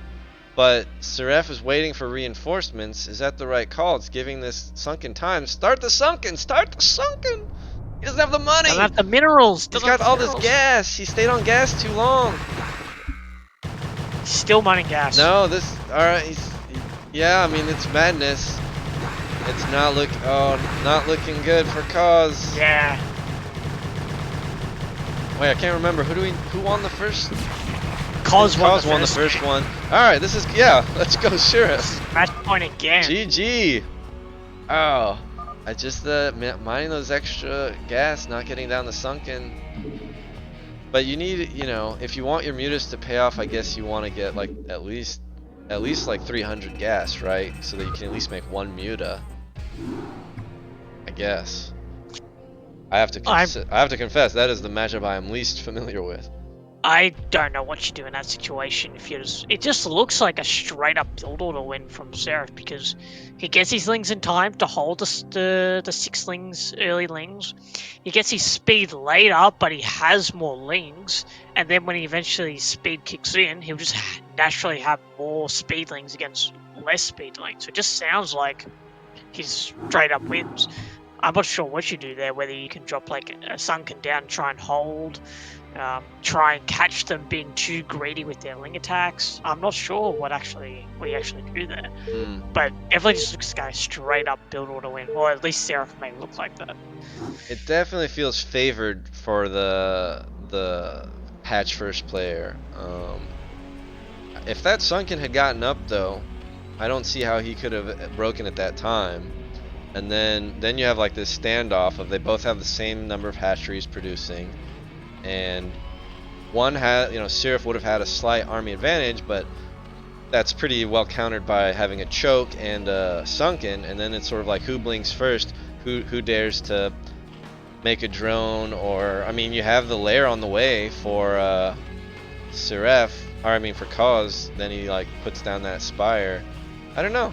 I wonder what any high level Zergs have to say about that, but we'll find out. Anyway, here we are, game 3. We have Cause in the top right, in gray or pale blue, who even knows, and pink Sirref in the bottom right. I have to think that the pink is intentional, and both guys are scouting vertically. I wonder if there's something in the Overlord patterns that I don't appreciate, that vertical first seems to be the preference, but I don't know. Don't know either. It does look like they're both going yep. for Overlord, so it might be some sort of over gas again. Yes, over gas from Sirref. From at least Sirref, and no, not. It looks like Cause is saving up. From Coach. Yeah, no, just or like maybe a 12 hatch. Or yeah, no, 12 hatch would be it. Or maybe 12 hatch. Some hatch. Yeah, 12 hatch. There you go. There's our pool. So yeah, I believe that 12 hatch. So now it's like we have situation reversed where we have the hatch first player is Cause and the pool first player is Sirref. Yeah. So the tides have turned. Yeah, I definitely think the hatch in main definitely signifies a ling flood. We'll see though, like there goes I don't know. Pool. Maybe but no extractor, so if he gets speed, or is that the extractor? Okay. Maybe Sirref can just like show us like what you do on the opposite side. But he didn't go 9 pull speed, didn't he? He just went like yeah, serious. Oh, I'm looking at the wrong. I'm getting the bases mixed up. Sirref is mining a lot of gas, so you gotta think this is lair first. Yeah. He's going for mutas, I believe. Yeah, he will get, I think, link speed shortly after. He's got the gas for it, but he needs the money. No. No, okay. I think Not getting it. Fair enough. He's a muta man. And muta man indeed. He's just going. We have a safety creep colony here, which is gonna hurt because there's no threat. Absolutely At least he did not turn it. And he is morphing it. Well, I guess he hasn't made any lings, so like these 2 lings, these 4 links theoretically could be somewhat damaging, but yeah, I don't think morphing is probably a big deal, to be honest. But the bigger deal is just using the drone. Yeah, using the drone is definitely the main part of the cost here. Cause our Sirref think, is respecting. Cos is just making like so many extra lings, like, huh? Yeah. Maybe it's But relatively I mean, this even. it's forced the creep colony, so that is good. But I mean, he has to see their ling count is like, well, it's now. I mean, Sirref has made actually 2 more lings, although Cause is now making two more as well. So yeah, we see the Spire on the way, and now the lair for Cause. What's his answer going to be to this quick Spire? I guess he's going to need Evo and Spores. Yeah, that's generally the response, and that's what he's put down. He's put down the Evo. Yeah. Now Yeah, he'll poke at this. that quick This Spire. is a wide ramp, so now it makes sense thinking about it. They both needed to make a number of lings. Just if you're going to hold your ramp, you're just going to need at least like 8. A certain amount of and lings. So like here they're up to 10. Yeah. So that's sensible given this map, so they know what's up. These tier 1 players, they ain't no fool. They know better than us, that's for sure. Being their mirror. We have the Spire, we have the creep colony, so he's gonna have to make 1 spore. And he's gonna need 2 spores at least to cover like all this. Yeah. Yeah. Maybe. They're good placements, I think. I think that covers. Yeah, I think there might be a small dead zone like up here behind that like 3rd mineral patch. Oh, but there's a creep colony there. Okay, yeah, so he'll be fine.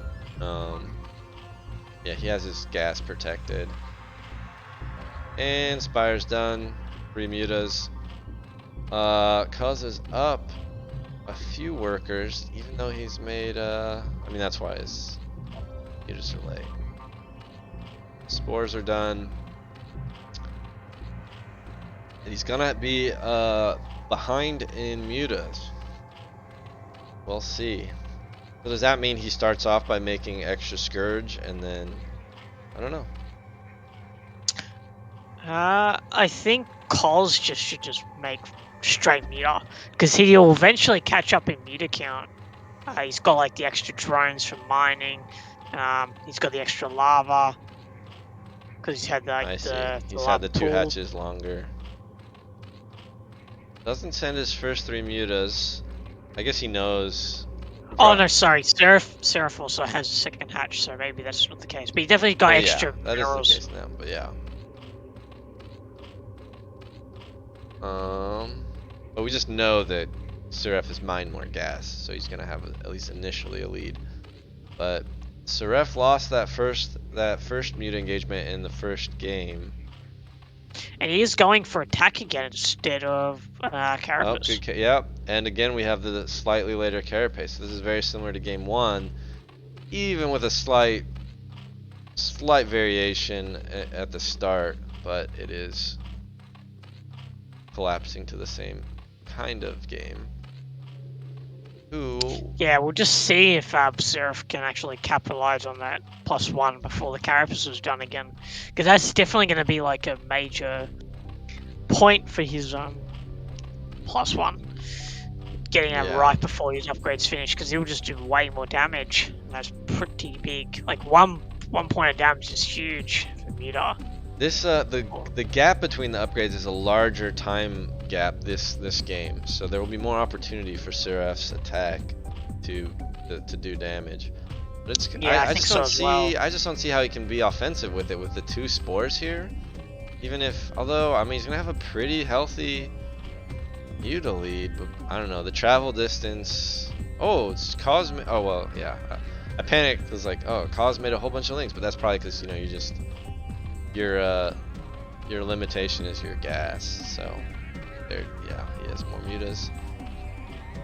All right. I actually think that because Cos even got the spores right, that the +1 attack's actually stronger against the spores. So if he manages to kill the meter count and he still has enough meter left over, he can then just attack the spores and it should kill them faster because of the +1 rather than Carapace. Yeah, but So he it's shouldn't be able to definitely- kill the mutas before the spore goes down, right? Like, Cause should just be like hiding behind his spores, right?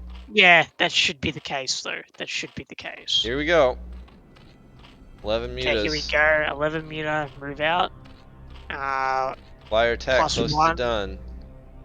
+1 should be These kicking lings in like right now. just hanging out. Maybe I'll see it. Nope. Do not see it.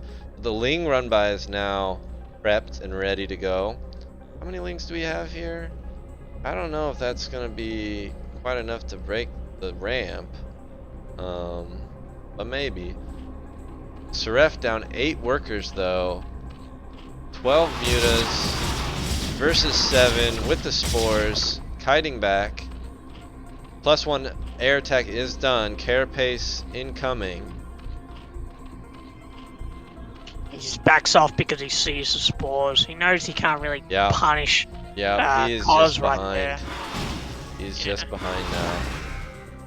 I mean, think he has Sirref, the muta advantage, but that's just not going to get him any. Yeah, I think Cos should be able to just like. Well, Cos only has 8 mutas. Maybe Cos can just like build up his muta count, and he'll just eventually go across the map with his +1 Carapace. He's definitely going across the map now, even with only got 9 meter. It is dangerous, very dangerous. I think Sirref needs to take. This is going to supply block him. Got 2 overlords on the way. He's got the 350 gas banked. That's going to delay several mutas or scourges. Yeah, that's quite a nasty supply block there. But looks like Cos just got that kill and backed off. Sirref now droned up to 15. It's pretty tough to call. 50 to 53 supply. I think Sirref needs to maybe like drone up a bit and then take his natural. Yeah, the question of when here. All right, so Sirref is gonna like force. He's gonna take the natural. Will Cos see it and then try to punish or what? Cos did start the air attack upgrade. That could have been another muta. So his timing to punish this. Oh, he's not taking it. Oh, he killed this scouting Ling here. So Cos had a Ling hidden down here, seeing that possible third timing, but so he should be suspicious that not third time. Cos takes his natural. Yeah. Cos sees that he's probably taking his natural, so Cos takes his natural. What's our muta count here? Just 11 there, but now we have 12, 13, 14, 15, like, yeah, 15-ish. Unsupply blocked. Fortunate that they had the 2 overlords in protection. Cos definitely. Oh, Cos taking a faraway third. Cos definitely is, has more map. Charging battery. I think Cos should be able to just like outscale, especially with like this +1 coming in now, to just do more damage, which will beat here Sirref's Carapace upgrade. I think his mutas will just be way stronger, and even though he's slightly behind in meter count, I think he should just be able to run him through with those upgrades. It's looking a little bit scary for Sirref. Yeah, a little bit. It's still pretty dang even. Carapace is coming now for Sirref, and I think both these two players are respecting each other. That is quite. They're giving each other a lot of respect. They should be droning like crazy to try and catch up. I guess the risk of droning like crazy though is if there is an attack. Droning like crazy. The crazy being the key term there. Look at this. Crazy. Look at this. What do we have on the? Yeah. There's no upgrades for Lings in this game. All right. It looks like big attack coming in. The natural's done. He didn't even put down. But again, Cos has the double spores here. Oh man, how do you track this? Ling advantage for sure in Sirref's in Sirref's side, so he's going to be able to wipe out these spores quick. And then his superior Hydronaut. Also, +1 attack never finished for Cause, so Sirref just runs this over. Sirref says, yeah, he just did not the have comeback, to I think, is complete for Sirref. Is this game? And oh no, we have a counterattack taking out the natural. So both teams losing the natural, but Sirref, our Cause, very far down now in the absolutely neck to neck. I don't know. This is Sirref's game. I think it is. The muta's just not enough. These Zerglings now will take down the spores. The counterattack is oh, there it is. There's the GG. I mean, the counterattack was happening here, but it was probably gonna get. I was looking at Sirref's main. I was like, oh, is it gonna be a base race? And I flicked back up. I was like, oh, it's not even close. Yeah. But yeah. GG. Pretty nice comeback for Sirref. Is that the comeback for Forte Lifeguards? Yeah, and I think think it is. And Sirref, so Sirref has his own comeback and the matchup comeback. Bravo. Those were super good, entertaining games. Oh, they were. That was very fun games to cast. Yeah, I may want to cast again sometime. And it was a very close series too, like absolutely neck to neck, like the entire time, like 2-2 at the very end, and like they're 1-1 in the last matchup, like very entertaining. Yeah, not that we can. I'm gonna claim credit for I picked a great group. What can I say? You did. I mean, you can claim credit because you're the one that picked it. That's right. That's right. Well, anyway, thank you everybody for joining us. Long live the CPL, United Emu Directorate forever. This is maaaaxaxa signing off. Zesky, any final words? Can't wait to cast next time. See you all laters. All right. Good luck in your matches. See ya.